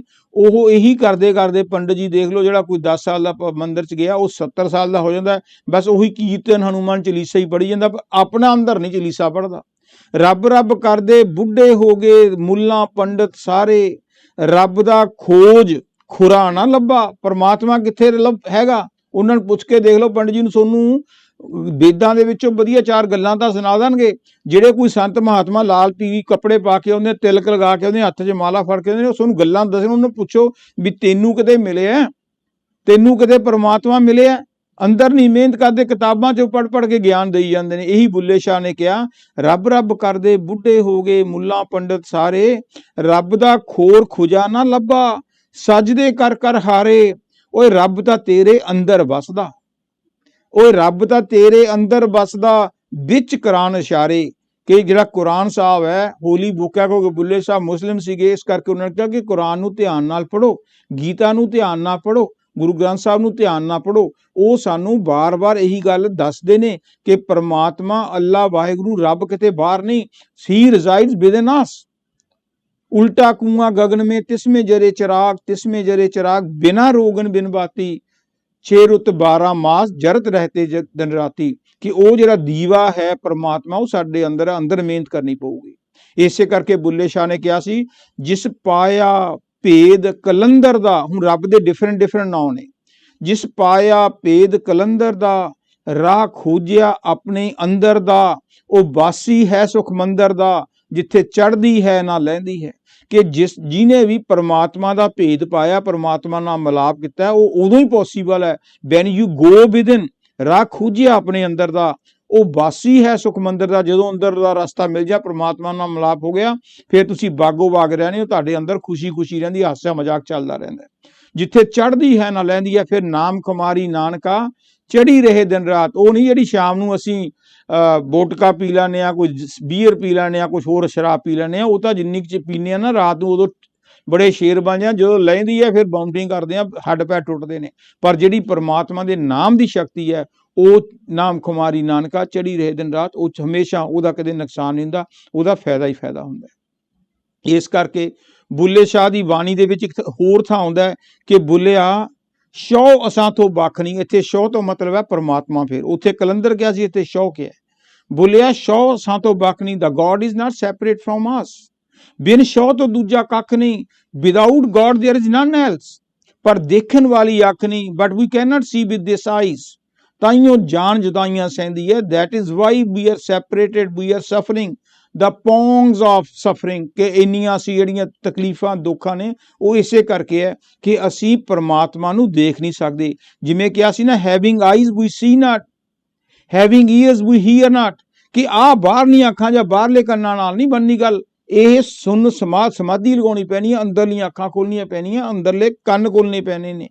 ਪਾਲਟੂ ਸਾਹਿਬ ਨੇ ਕਿਹਾ ਸੀ, why are you crying Lord O Lord, the Lord is right there within you. परमात्मा बाहर नहीं, क्यों भटकता फिर रहा तू है तलाशे यार में, रास्ता शाह रग में है दिलबर पे जाने के लिए। कि ਅਸੀਂ ਮੰਦਰ ਮਸਜਿਦ ਦੇ ਵਿੱਚ, ਤੀਰ ਸਥਾਨਾਂ ਵਿੱਚ, ਪਾਣੀਆਂ ਦੇ ਵਿੱਚ ਜਾਂਦੇ ਹਾਂ, ਵਰਤ ਰੱਖਦੇ ਹਾਂ, ਘਰ 'ਚ ਦੋਨੇ ਟਾਈਮ ਜੋਤ ਲਗਾਉਣੇ ਆ, ਸ਼ਾਂਤੀ ਮਿਲੂਗੀ, ਠੀਕ ਹੈ। ਪਰ ਜੇ ਪੂਰਨ ਸ਼ਾਂਤੀ ਲੈਣੀ ਹੈ ਤਾਂ ਉਹ ਜਿਹੜੀ ਜੋਤ ਹੈ ਆਪਣੇ ਅੰਦਰ ਜਗਾਉਣੀ ਪਊਗੀ। ਸੋ ਇਸ ਕਰਕੇ ਗੁਰੂ ਸਾਹਿਬ ਨੇ ਕਿਹਾ ਸੀ, ਜੀਸਸ ਕ੍ਰਾਈਸਟ ਨੇ, this human body is the temple of living God. ਆ ਸਾਡੇ ਸਰੀਰ ਦੇ ਵਿੱਚ ਪਰਮਾਤਮਾ, ਜਿਉਂਦਾ ਪਰਮਾਤਮਾ ਰਹਿੰਦਾ ਹੈ। ਸੋ ਇਸ ਕਰਕੇ ਸਾਨੂੰ, ਅਸੀਂ ਜਿੰਨੇ ਮਰਜ਼ੀ ਧਾਰਮਿਕ ਗ੍ਰੰਥ ਪੜ੍ਹੀ ਜਾਈਏ, ਗੀਤਾ ਪੜ੍ਹ ਲਈਏ, ਗੁਰੂ ਗ੍ਰੰਥ ਸਾਹਿਬ ਪੜ੍ਹ ਲਈਏ, ਕੁਰਾਨ ਸ਼ਰੀਫ ਪੜ੍ਹ ਲਈਏ, ਜਾਂ ਹੋਰ ਤਾਓਇਜ਼ਮ ਦੀਆਂ ਬੁੱਕਸ ਪੜ੍ਹ ਲਈਏ, ਜਿੰਨੀਆਂ ਮਰਜ਼ੀ ਪੜ੍ਹ ਲਓ, ਰੋਜ਼ ਗੁਰਦੁਆਰਾ ਸਾਹਿਬ, ਮੰਦਰ, ਮਸਜਿਦ, ਚਰਚ ਵਿੱਚ ਜਾਂਦੇ ਹਾਂ, ਪਰ ਉਹਨਾਂ ਦੀਆਂ ਜਿੰਨਾ ਚਿਰ ਤੱਕ ਜੋ ਉਹਨਾਂ ਕਿਤਾਬਾਂ ਦੇ ਵਿੱਚ ਗੁਰੂ ਸਾਹਿਬਾਨ ਦੀਆਂ ਟੀਚਿੰਗਸ ਨੇ, ਉਹਨਾਂ ਟੀਚਿੰਗਸ ਤੇ ਅਮਲ ਨਹੀਂ ਕਰਦੇ, ਆਪਣੇ ਆਪ ਦੀ ਪਹਿਚਾਣ ਨਹੀਂ ਕਰਦੇ। ਜਿਵੇਂ ਆਪਣੇ ਆਪ ਦੀ ਪਹਿਚਾਣ ਕੀ ਹੈ ਕਿ ਦੁਨੀਆ ਦੇ ਵਿੱਚ ਇੱਕ ਮਹਾਨ ਫਿਲਾਸਫਰ ਹੋਏ ਨੇ ਯੂਨਾਨ ਦੇ ਵਿੱਚ, ਉਹਨਾਂ ਨੂੰ ਕਹਿੰਦੇ ਸੀ ਸੋਕਰੇਟਿਸ। ਅਗਲੀ ਫੇਸ ਸੀਗਾ, ਪਰ ਉਹ ਦੁਨੀਆ ਦਾ ਇੱਕ ਮਹਾਨ ਫਿਲਾਸਫਰ ਹੋਇਆ। ਉਹਨਾਂ ਨੇ ਕਿਹਾ ਸੀ, ਨੋ ਥਾਈ ਸੈਲਫ। ਕਿ ਆਪਣੇ ਆਪ ਦੀ ਪਹਿਚਾਣ ਕਰੋ ਕਿ ਮੈਂ ਹੈ ਕੀ ਇਹ ਹੱਡ ਚਾ ਮਾਸ ਦਾ ਬਣਿਆ ਵਾ, ਜਿਹਦੇ ਵਿੱਚ ਕੋਈ ਹੋਰ ਤਾਕਤ ਹੈ। ਉਹ ਤਾਕਤ ਦੀ ਪਛਾਣ ਕਰੋ। ਇਸੇ ਕਰਕੇ ਕਿਹਾ ਜਾਂਦਾ ਨਾ ਕਿ self realisation is essential before god realisation. ਪਰਮਾਤਮਾ ਪਹਿਲਾਂ ਨਹੀਂ ਮਿਲਣਾ, ਪਰਮਾਤਮਾ ਉਦੋਂ ਹੀ ਮਿਲੂਗਾ ਜਦੋਂ ਅਸੀਂ ਆਪਣੇ ਅੰਦਰ ਆਪਣੀ ਪਹਿਚਾਣ ਕਰ ਲਾਂਗੇ। ਬੁੱਲੇ ਸ਼ਾਹ ਲਿਖਦੇ ਜਿੰਨੀਆਂ ਮਰਜ਼ੀ ਕਿਤਾਬਾਂ ਪੜ੍ਹੀ ਚਲੋ ਕੁਛ ਨਹੀਂ ਹੁੰਦਾ, ਅਮਲ ਕਰਨਾ ਪਊਗਾ, ਤੁਹਾਨੂੰ ਮਿਹਨਤ ਕਰਨੀ ਪਊਗੀ। ਇਸੇ ਕਰਕੇ ਬੁੱਲੇ ਸ਼ਾਹ ਲਿਖਦੇ ਨੇ, ਪੜ੍ਹ ਪੜ੍ਹ ਇਲਮ ਹਜ਼ਾਰ ਕਿਤਾਬਾਂ, ਕਦੇ ਆਪਣੇ ਆਪ ਨੂੰ ਪੜ੍ਹਿਆ ਨਹੀਂ। ਪੜ੍ਹ ਪੜ੍ਹ ਇਲਮ ਨੌਲੇਜ, ਪੜ੍ਹ ਪੜ੍ਹ ਇਲਮ ਹਜ਼ਾਰ ਕਿਤਾਬਾਂ, ਕਦੇ ਆਪਣੇ ਆਪ ਨੂੰ ਪੜ੍ਹਿਆ ਨਹੀਂ। ਜਾ ਜਾ ਵੜਦੇ ਮੰਦਰ ਮਸੀਤੀ, ਕਦੇ ਮਨ ਆਪਣੇ ਵਿੱਚ ਵੜਿਆ ਨਹੀਂ। ਆਪਣੇ ਮਨ ਨੂੰ ਨਹੀਂ ਹੈ, ਜਿਵੇਂ ਕਿ ਮਨ ਤੂੰ ਜੋਤ ਸਰੂਪ ਹੈ, ਆਪਣਾ ਮੂਲ ਪਛਾਣ, ਆਪਣੇ ਮਨ ਨੂੰ ਮਿਹਨਤ ਕਰਕੇ ਪਹਿਚਾਨ ਲਓ, ਆਪਣੇ ਅੰਦਰ ਵੜੋ, ਫਿਰ ਤੁਹਾਨੂੰ ਪਰਮਾਤਮਾ ਦੇ ਸਾਖਸ਼ਾਤ ਦਰਸ਼ਨ ਹੋ ਜਾਣਗੇ। ਸੋ ਬੁੱਲੇ ਸ਼ਾਹ ਹੁਣ ਮੁਰਸ਼ਿਦ ਦੀ ਭਾਲ ਵਿੱਚ ਨਿਕਲ ਪਿਆ। ਜਿਵੇਂ ਉਸਤਾਦ ਨੇ ਕਿਹਾ ਸੀ, ਜਿੱਥੇ ਚਾਹ ਉੱਥੇ ਰਾਹ, ਮਿਹਨਤ ਕਰਨੀ ਪੈਂਦੀ ਹੈ। ਪਰਮਾਤਮਾ ਜਦੋਂ ਤੁਸੀਂ ਰੋਂਦੇ ਹੋ, ਪਿੱਟਦੇ ਹੋ, ਤੜਫਦੇ ਹੋ, ਪਰਮਾਤਮਾ ਆਪ ਹੀ ਹੀਲਾ ਵਸੀਲਾ ਬਣਾ ਦਿੰਦਾ। ਕਹਿੰਦੇ ਇੱਕ ਵਾਰ ਉਹ ਜੰਗਲ 'ਚ ਜਾ ਰਿਹਾ ਸੀਗਾ, ਪਿਆਸ ਲੱਗੀ, ਤੇ ਜਦੋਂ ਪਿਆਸ ਲੱਗੀ ਤੇ ਸਾਹਮਣੇ ਇੱਕ ਸਾਈਕਲ ਤੇ ਬੰਦਾ ਆ ਰਿਹਾ ਸੀਗਾ। ਬੁੱਲੇ ਸ਼ਾਹ ਨੇ ਉਹਨੂੰ ਰੋਕਿਆ ਕਿ ਭਾਈ ਸਾਹਿਬ, ਇਹ ਰਾਹੀ, ਮੈਨੂੰ ਬਹੁਤ ਪਿਆਸ ਲੱਗੀ ਹੈ, ਤੂੰ ਐਂ ਦੱਸ ਤੂੰ ਇੱਧਰੋਂ ਆ ਰਿਹਾ, ਕਿਤੇ ਇੱਥੇ ਨੇੜੇ ਪਾਣੀ ਤਾਂ ਨਹੀਂ ਹੈ? ਤੇ ਉਹ ਜਿਹੜਾ ਸਾਈਕਲ ਸਵਾਰ ਸੀਗਾ ਉਹ ਕਹਿੰਦਾ ਵੀ ਇੱਥੇ ਨਾਲ ਹੀ ਨਾ ਇੱਕ ਡੇਰਾ ਹੈ, ਕੁਟੀਆ ਹੈ, ਤੇ ਉੱਥੇ ਪਾਣੀ ਹੈ, ਤੈਨੂੰ ਮਿਲ ਜੂਗਾ, ਤੂੰ ਪੀ ਲੈ। ਉਹ ਕਹਿੰਦਾ ਉਹ ਡੇਰਾ ਕਿਹਦਾ? ਕਹਿੰਦਾ ਉਹ ਸ਼ਾਹ ਇਨਾਇਤ ਦਾ, ਜਿਹੜਾ ਇੱਕ ਬੁੱਲੇ ਸ਼ਾਹ ਦੇ ਗੁਰੂ ਬਣੇ। ਉਹ ਰਾਹੀ ਨੇ, ਸਾਈਕਲ ਵਾਲੇ ਨੇ ਦੱਸਿਆ ਸੀ। ਉਹ ਕਹਿੰਦਾ ਜਿਹੜਾ ਸ਼ਾਹ ਇਨਾਇਤ ਹੈ ਇਹ ਕੌਣ ਹੈ? ਜਿਹਦੇ ਕਹਿੰਦਾ ਤੈਨੂੰ ਨਹੀਂ ਪਤਾ, ਇਹ ਤਾਂ ਰੂਹਾਨੀ ਤਾਕਤਾਂ ਦਾ ਮਾਲਕ ਹੈ, ਇਹਦੀਆਂ ਤਾਂ ਬੜੀਆਂ ਧੂਮਾਂ ਪਈਆਂ ਨੇ। ਕਹਿੰਦਾ ਫਿਰ ਇਹਦੀ ਨਿਸ਼ਾਨੀ ਕੀ ਹੈ? ਇਸ ਬੰਦੇ ਦੀ, ਸ਼ਾਹ ਇਨਾਇਤ ਦੀ ਨਿਸ਼ਾਨੀ ਕੀ ਹੈ, ਕਿਹੋ ਜਿਹਾ ਲੱਗਦਾ? ਉਹ ਬੰਦਾ ਕਹਿੰਦਾ ਸਾਈਕਲ ਵਾਲਾ ਵੀ ਇਹਦੀ ਨਿਸ਼ਾਨੀ ਇਹ ਆ ਕਿ ਸਿੰਪਲ ਪਹਿਰਾਵਾ, ਹੱਥੀ ਮਿਹਨਤ, ਆਪਣੇ ਤੇ ਹੋਰ ਲੋੜਵੰਦਾਂ ਦਾ ਗੁਜ਼ਾਰਾ। ਤਿੰਨ ਗੱਲਾਂ ਬੇਸਿਕ ਪਰਫੈਕਟ ਮਾਸਟਰ ਦੀਆਂ ਹੁੰਦੀਆਂ ਨੇ। ਪਹਿਲੀ ਗੱਲ ਕਿ ਉਹ ਹੱਕ ਹਲਾਲ ਦੀ ਕਮਾਈ ਕਰਦੇ ਨੇ, ਫਿਰ ਉਹ ਸਿੰਪਲ ਰਹਿੰਦੇ ਨੇ। ਇਹ ਨਹੀਂ ਹੈ ਪੂਮਾ ਦੇ ਪਾਲੇ, ਐਨਕਾਂ ਬ੍ਰਾਂਡਡ ਪਾਲੀਆਂ, ਵਧੀਆ ਪ੍ਰੈਸ ਕੀਤੇ ਵੇ ਆਕੜੇ ਵੇ ਕੱਪੜੇ ਪਾਲੇ, ਵਧੀਆ ਮਹਿੰਗੀਆਂ ਕਾਰਾਂ 'ਚ, ਜਹਾਜ਼ਾਂ 'ਚ ਹਜ਼ਾਰਾਂ ਲੱਖਾਂ ਸੰਗਤ ਹੈ, ਵੱਡੇ ਵੱਡੇ ਡੇਰੇ ਬਣਾਏ ਹੋਏ ਨੇ। ਉਹ ਸੰਤ ਨਹੀਂ ਹੁੰਦੇ। ਸੰਤ ਜਿੰਨੇ ਵੀ ਤੁਸੀਂ ਹਿਸਟਰੀ 'ਚ ਪੜ੍ਹ ਕੇ ਦੇਖ ਲਓ, ਚਾਹੇ ਰਵਿਦਾਸ ਨੂੰ ਪੜ੍ਹੋ, ਕਬੀਰ ਸਾਹਿਬ ਨੂੰ ਪੜ੍ਹੋ, ਮੀਰਾ ਬਾਈ ਨੂੰ ਪੜ੍ਹੋ, ਗੁਰੂ ਨਾਨਕ ਨੂੰ ਪੜ੍ਹੋ, ਰਾਮਚੰਦਰ ਜੀ ਨੂੰ ਪੜ੍ਹੋ, ਉਹਨਾਂ ਦੀ ਲਾਈਫ ਬੜੀ ਸਿੰਪਲ ਸੀਗੀ ਤੇ ਹੱਕ ਹਲਾਲ ਦੀ ਕਮਾਈ ਕਰਦੇ ਸੀ। ਤੇ ਉਸ ਕਮਾਈ ਦੇ ਵਿੱਚੋਂ ਵੀ ਜਿਹੜੇ ਬੰਦੇ ਨੀਡੀ ਹੁੰਦੇ ਸੀਗੇ ਉਹਨਾਂ ਨੂੰ ਭੋਜਨ ਛਕਾਉਂਦੇ ਸੀ, ਉਹਨਾਂ ਦੀਆਂ ਜ਼ਰੂਰਤਾਂ ਪੂਰੀਆਂ ਕਰਦੇ ਸੀਗੇ। ਇਸੇ ਕਰਕੇ ਕਿਹਾ ਜਾਂਦਾ ਨਾ, ਘਾਲ ਖਾਏ ਕੁਛ ਹੱਥੋਂ ਦੇ, ਹੱਕ ਹਲਾਲ ਦੀ ਕਮਾਈ ਕਰੋ। ਅੱਜ ਤਾਂ ਬੇਈਮਾਨ ਸੰਤ ਕੀ ਹੈ, ਸੰਤ ਤਾਂ ਭੁਲੇਖਾ ਹੀ ਲੱਗੀ ਜਾਂਦੇ, ਜਿਹੜੇ ਮਰਜੀ, ਚਾਹੇ ਉਹ ਮੰਦਿਰ 'ਚ ਆਉਂਦੇ, ਗੁਰਦੁਆਰੇ 'ਚ ਆਉਂਦੇ, ਡੇਰੇ 'ਚ ਆਉਂਦੇ ਨੇ, ਬਾਬੇ ਆਉਂਦੇ ਨੇ, ਲੋਕ ਭੱਜੇ ਫਿਰਦੇ ਨੇ ਵੀ ਸ਼ਾਇਦ ਸਾਨੂੰ ਕੋਈ ਮਿਲ ਜੂਗਾ। ਬਾਬੇ ਨੂੰ ਸੋਨੂੰ ਤਾਂ ਕੁਝ ਮਿਲਣਾ ਨਹੀਂ, ਪਰ ਬਾਬੇ ਦੇ ਬੈਂਕ ਬੈਲੈਂਸ ਜ਼ਰੂਰ ਭਰ ਜਾਣਗੇ। ਉਹਨਾਂ ਨੂੰ ਪੁੱਛ ਕੇ ਦੇਖੋ ਹੱਕ ਹਲਾਲ ਦੀ ਕਮਾਈ ਹੈ, ਕਿਸੇ ਬਾਬੇ ਨੂੰ ਪੁੱਛ ਕੇ ਦੇਖ ਲਓ, ਪਹਿਲਾਂ ਤਾਂ ਪੁੱਛਣਾ ਹੀ ਬੜਾ ਮੁਸ਼ਕਿਲ ਹੈ, ਕਿਉਂਕਿ ਉਹਨਾਂ ਦੀ ਤਾਂ ਮੋਦੀ ਦੇ ਨਾਲ ਦੋਸਤੀ ਹੈ, ਉਹਦੀ ਤਾਂ ਅਹਿਮਦ ਸ਼ਾਹ ਕੀ ਨਾ ਜਿਹੜਾ ਦੂਜਾ ਹੋਰ ਲੀਡਰਾਂ ਨਾਲ ਹੁੰਦੀ ਹੈ। ਜੇ ਤੁਸੀਂ ਕਿਤੇ ਪੁੱਛ ਲਿਆ, ਉਹਨੇ ਬੰਦੇ ਗੁੰਡੇ ਮਗਰ ਭੇਜ ਕੇ ਤੁਹਾਨੂੰ ਮਰਵਾ ਦੇਣਾ। ਰਾਮ ਜੀ ਨੇ ਇਹੀ ਕੀਤਾ, ਬਾਪੂ ਆਸਾਰਾਮ ਨੇ ਇਹੀ ਕੀਤਾ। ਤੇ ਜੇ ਕਿਸੇ ਹੋਰ ਬਾਬੇ ਨੂੰ ਪੁੱਛ ਲਓਗੇ, ਪੁੱਛ ਹੀ ਨਹੀਂ ਸਕਦੇ, ਕਿਉਂਕਿ ਉਹਨਾਂ ਨੂੰ ਪੁੱਛੋ ਵੀ ਭਾਈ ਸਾਹਿਬ ਤੁਹਾਡੀ ਇਨਕਮ ਕਿੱਥੋਂ ਹੈ, ਤੁਹਾਡਾ ਗੁਜ਼ਾਰਾ ਕਿੱਥੋਂ ਚੱਲਦਾ? ਬੈਂਕਾਂ ਦੇ ਬੈਲੈਂਸ ਐਨੇ ਨੇ, ਤੁਹਾਡੀ ਔਲਾਦ ਦੇ ਵਿੱਚ ਕਿਤੇ ਕਿਤੇ ਬਾਹਰਲੇ ਕੰਟਰੀਆਂ ਦੇ ਬੈਂਕ ਭਰੇ ਪਏ ਨੇ, ਪਰ ਪੁੱਛ ਨਹੀਂ ਸਕਦੇ ਤੁਸੀਂ। ਉਹ ਫਿਰ ਸੰਤ ਨਹੀਂ ਹੁੰਦੇ, ਉਹ ਤਾਂ ਦਿਖਾਵੇ ਦੇ ਸੰਤ ਹੁੰਦੇ ਨੇ। ਸੋ ਇਸ ਕਰਕੇ ਬੁੱਲੇ ਸ਼ਾਹ ਉਸ ਕੁਟੀਆ ਦੇ ਵਿੱਚ, ਉਸ ਬਾਗ 'ਚ ਪਹੁੰਚ ਗਿਆ। ਕੀ ਦੇਖਦਾ ਕਿ ਉੱਥੇ ਸ਼ਾਹ ਇਨਾਇਤ ਜਿਹੜੇ ਸੀਗੇ, ਪਤਲੇ ਜਿਹੇ ਬੰਦੇ ਸੀਗੇ, ਚਿੱਟੇ ਜਿਹੇ ਕੱਪੜੇ ਪਾਏ, ਚਿੱਠੀ ਦਾੜੀ ਸਿੰਪਲ ਸੀਗੇ। ਉਹ ਆਪਣੇ ਮਰੀਦਾਂ ਦੇ ਨਾਲ, ਆਪ ਵੀ ਤੇ ਮਰੀਦਾਂ ਦੇ ਨਾਲ, ਗੰਢੇ, ਓਨੀਅਨ, ਪਿਆਜ਼, ਉਹਨਾਂ ਦੀ ਪਨੀਰੀ ਲਗਾ ਸਕਦੇ। ਤੁਹਾਨੂੰ ਪਤਾ ਪਿਆਜ਼ ਦਾ ਸਿੱਧਾ ਨਹੀਂ ਬੀਜ ਬੀਜਦਾ, ਪਹਿਲਾਂ ਬੀਜਣਾ ਪੈਂਦਾ, ਫਿਰ ਛੋਟੀ ਤੂਈ ਨਿਕਲਦੀ ਆ, ਉਹਨੂੰ ਉੱਥੋਂ ਜ਼ਮੀਨ 'ਚੋਂ ਪੱਟ ਕੇ ਦੂਜੀ ਥਾਂ ਤੇ ਲਾਉਣੇ ਆ, ਫਿਰ ਪਿਆਜ਼ ਵੱਡਾ ਹੁੰਦਾ। ਸੋ ਜਦੋਂ ਉਹ ਤੂਈਆਂ ਲਾ ਰਹੇ ਸੀਗੇ ਤੇ ਬੁੱਲੇ ਸ਼ਾਹ ਨੇ ਦੇਖਿਆ ਵੀ ਬੰਦਾ ਤਾਂ ਸਿੰਪਲ ਜਿਹਾ ਲੱਗਦਾ ਯਾਰ, ਕੱਪੜੇ ਮੈਲੇ ਜਿਹੇ ਪਾਏ ਨੇ ਚਿੱਟੇ, ਇਹਦੇ ਕੋਲ ਰੱਬ ਦੇ ਬਾਰੇ ਗਿਆਨ ਹੋਊਗਾ, ਰੱਬ ਨੂੰ ਮਿਲਦਾ ਹੋਊਗਾ, ਇਹ ਪਰਫੈਕਟ ਮਾਸਟਰ ਹੋਊਗਾ।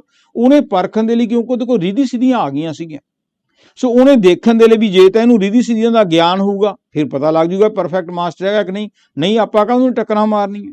ਸੋ ਉਹ ਕਿਸੇ ਅੰਬ ਦੇ ਦਰਖਤ ਦੇ, ਮੈਂਗੋ ਦੇ ਦਰਖਤ ਦੇ ਨੀਚੇ ਬੈਠ ਗਿਆ ਤੇ ਬੈਠ ਕੇ ਉਹਨੇ ਕਿਹਾ ਅਲਫ, ਜਿਵੇਂ ਉਹ ਮੈਸ ਮਰੀ ਸੀਗੀ, ਇਹਨੇ ਕਿਹਾ ਅਲਫ। ਉਹ ਜਿਹੜਾ ਦਰਖਤ ਸੀਗਾ ਉਹਦੇ ਕੱਚੇ ਅੰਬ ਲੱਗੇ ਸੀ। ਦੇਖੋ ਪੱਕੇ ਅੰਬ ਤਾਂ ਆਟੋਮੈਟਿਕਲੀ ਟੁੱਟ ਜਾਂਦੇ ਨੇ, ਪਰ ਕੱਚਾ ਅੰਬ ਕਦੇ ਨਹੀਂ ਟੁੱਟਦਾ। ਜਦੋਂ ਇਹਨੇ ਕਿਹਾ ਅਲਫ ਬੁੱਲੇ ਸ਼ਾਹ ਨੇ, ਤਾਂ ਉਹ ਅੰਬ ਟੁੱਟ ਕੇ ਦੀ ਝੋਲੀ 'ਚ ਡਿੱਗੇ। ਉਧਰੋਂ ਸ਼ਾਹ ਇਨਾਇਤ ਨੇ ਦੇਖਿਆ ਵੀ ਕੋਈ ਹਨੇਰੀ ਨਹੀਂ, ਕੋਈ ਹਵਾ ਨਹੀਂ ਚੱਲ ਰਹੀ, ਇਹ ਅੰਬ ਦਰਖਤ ਤੋਂ ਕੱਚੇ ਉਹ ਕਿਉਂ ਟੁੱਟ ਰਹੇ ਨੇ? ਇਹਨੇ ਕਿਹਾ ਵੀ ਉਹ ਕੋਈ ਬੰਦਾ ਜਿਹੜਾ ਬੈਠਾ ਦਰਖਤ ਦੇ ਥੱਲੇ, ਉਹ ਕੋਈ ਜ਼ਰੂਰ ਠੀਕ ਬੰਦਾ ਨਹੀਂ ਲੱਗਦਾ, ਉਹਦੇ ਕੋਲ ਕੋਈ ਪਾਵਰ ਹੈ। ਉਹਨੇ ਆ ਕੇ ਪੁੱਛਿਆ ਬੁੱਲੇ ਸ਼ਾਹ ਨੂੰ ਕਿ ਨੌਜਵਾਨਾ, ਤੂੰ ਆ ਕੱਚੇ ਅੰਬ ਕਿਉਂ ਤੋੜੀ ਜਾਂਦਾ? ਉਹ ਕਹਿੰਦਾ ਜੀ, ਬੁੱਲੇ ਸ਼ਾਹ ਕਹਿੰਦਾ ਮੈਂ ਨਾ ਦਰਖਤ ਤੇ ਚੜਿਆ, ਨਾ ਮੈਂ ਕੋਈ ਪੱਥਰ ਮਾਰਿਆ, ਮੈਂ ਤਾਂ ਸਿਰਫ ਇੱਥੇ ਅਲਫ ਕਿਹਾ, ਤੇ ਆਪੀ ਆਪ ਜਿਹੜੇ ਅੰਬ ਟੁੱਟ ਕੇ ਮੇਰੀ ਝੋਲੀ 'ਚ ਆ ਗਏ। ਉਹ ਕਹਿੰਦੇ ਨਾ ਵੀ ਬਰਖੁਰਦਾਰ ਆ ਬੇਟਾ, ਐਂ ਨਹੀਂ ਕਰੀਦਾ। ਅਲਫ, ਜੇ ਤੇਰੇ ਕੋਲ ਅਲਫ ਦੀ ਤਾਕਤ ਹੈ ਨਾ ਰੀਧੀ ਸਿੱਧੀਆਂ ਦੀ, ਇਹਨੂੰ ਪੋਜ਼ਿਟਿਵ ਯੂਜ਼ ਕਰੀਦੀ ਹੈ। ਇਹ ਅੰਬਾਂ ਨੇ ਹਲੇ ਪੱਕਣੇ ਸੀਗੇ, ਤੂੰ ਕੁਦਰਤ ਦੇ ਅਸੂਲਾਂ ਦੇ ਉਲਟ ਚੱਲੇ ਆ, ਅੰਬ ਕੱਚੇ ਹੀ ਤੋੜ ਦਿੱਤੇ, ਤੈਨੂੰ ਅਲਫ ਦਾ ਜਿਹੜਾ ਤੂੰ ਨਜਾਇਜ਼ ਫਾਇਦਾ ਉਠਾ ਰਹੇ ਆ। ਸੋ ਇਸ ਕਰਕੇ ਫਿਰ ਸ਼ਾਹ ਇਨਾਇਤ ਨੇ ਮੁੜ ਕੇ ਕਿਹਾ ਅਲਫ, ਜਦੋਂ ਅਲਫ ਕਿਹਾ ਕੱਚੇ ਅੰਬ ਮੁੜ ਕੇ ਦਰਖਤ ਦੇ ਨਾਲ ਜੁੜ ਗਏ। ਤੇ ਬਸ ਜਦੋਂ ਜੁੜ ਗਏ ਫਿਰ ਪਤਾ ਲੱਗ ਗਿਆ ਵੀ ਇਹ ਕਿਹੜੀ ਤਾਕਤ ਦਾ ਮਾਲਕ ਹੈ। ਬੁੱਲੇ ਸ਼ਾਹ ਤਾਂ ਲੰਬਾ ਪੈ ਗਿਆ ਜੀ, ਰੋ ਰੋ ਕੇ ਉਹਦੇ ਪੈਰਾਂ ਤੇ ਵਿਛ ਗਿਆ ਕਿ ਮੈਨੂੰ ਤੁਸੀਂ ਆਪਣਾ ਮੁਰਸ਼ਿਦ ਬਣਾ ਲਓ, ਮੈਨੂੰ ਮਾਫ ਕਰ ਦਿਓ, ਜੋ ਕੁਛ ਕੀਤੀਆਂ ਰੀਧੀ ਸਿੱਧੀਆਂ ਮੈਨੂੰ ਨਹੀਂ ਪਤਾ ਸੀ ਵੀ ਇਹ ਚੰਗੇ ਪਾਸੇ ਲਾਉਣੀਆਂ ਚਾਹੀਦੀਆਂ। ਸੋ ਉਹ ਜਦੋਂ ਰੋਇਆ ਪਿੱਟਿਆ ਤੜਫ ਤਾਂ ਸੀਗੀ, ਤੇ ਸ਼ਾਹ ਇਨਾਇਤ ਨੇ ਉਸ ਨੂੰ ਆਪਣਾ ਚੇਲਾ ਬਣਾ ਲਿਆ। ਜਦੋਂ ਚੇਲਾ ਬਣਾ ਲਿਆ ਤੇ ਫਿਰ ਬੁੱਲੇ ਸ਼ਾਹ ਨੇ ਉੱਥੇ ਰਹਿਣ ਲੱਗ ਗਿਆ ਕੁਟੀਆ 'ਚ। ਤੇ ਹਾਲਾਂਕਿ ਇੱਕ ਬਹੁਤ ਵੱਡੀ ਟ੍ਰੈਜਡੀ ਆ, ਉਹ ਨੀਚ ਯਾਦ ਦਾ ਸੀ, ਘਰਦਿਆਂ ਨੇ ਬੜਾ ਤੰਗ ਕੀਤਾ, ਲੋਕਾਂ ਨੇ ਬੜੇ ਮਿਹਨੇ ਦਿੱਤੇ, ਉਹ ਗੱਲਾਂ 'ਚ ਨਹੀਂ ਪੈਣਾ, ਮੈਂ ਸੁਣ ਕੇ ਰੂਹਾਨੀ ਦੀਆਂ ਗੱਲਾਂ ਕਰਨੀਆਂ। ਸੋ ਪਰ ਬੁੱਲੇ ਸ਼ਾਹ ਨੇ ਉਹਨੂੰ ਆਪਣਾ ਗੁਰੂ ਬਣਾ ਲਿਆ। ਫਿਰ ਗੁਰੂ ਬਣਾ ਕੇ ਬੁੱਲੇ ਸ਼ਾਹ ਇਨਾਇਤ ਨੂੰ ਪੁੱਛਦੇ ਨੇ ਕਿ ਗੁਰੂ ਜੀ, ਮੁਰਸ਼ਿਦ ਜੀ, ਮੈਨੂੰ ਇਹ ਤਾਂ ਦੱਸੋ ਰੱਬ ਨੂੰ ਮਿਲਿਆ ਕਿਵੇਂ, ਰੱਬ ਨੂੰ ਲੱਭੀਏ ਕਿਵੇਂ? ਰੱਬ ਤਾਂ ਸਾਰੇ ਕਹਿੰਦੇ ਨੇ ਵੀ ਅੰਦਰ ਹੈ, ਪਰ ਰੱਬ ਨੂੰ ਮਿਲੀਏ ਕਿਵੇਂ? ਸੋ ਸ਼ਾਹ ਇਨਾਇਤ ਕਿਉਂਕਿ ਉਸ ਵੇਲੇ ਓਨੀਅਨਸ ਦੀ, ਪਿਆਜ਼ਾਂ ਦੀ, ਗੰਢਿਆਂ ਦੀ ਪਨੀਰੀ ਲਾ ਰਿਹਾ ਸੀਗਾ, ਤੇ ਉਹਨਾਂ ਨੇ ਸ਼ਾਹ ਇਨਾਇਤ ਨੇ ਬੁੱਲੇ ਨੂੰ ਕਿਹਾ, ਬੁੱਲਿਆ ਰੱਬ ਦਾ ਕੀ ਪਾਉਣਾ, ਬੁੱਲਿਆ ਰੱਬ ਦਾ ਕੀ ਪਾਉਣਾ, ਇਧਰੋਂ ਪਟਣਾ ਉਧਰ ਲਾਉਣਾ।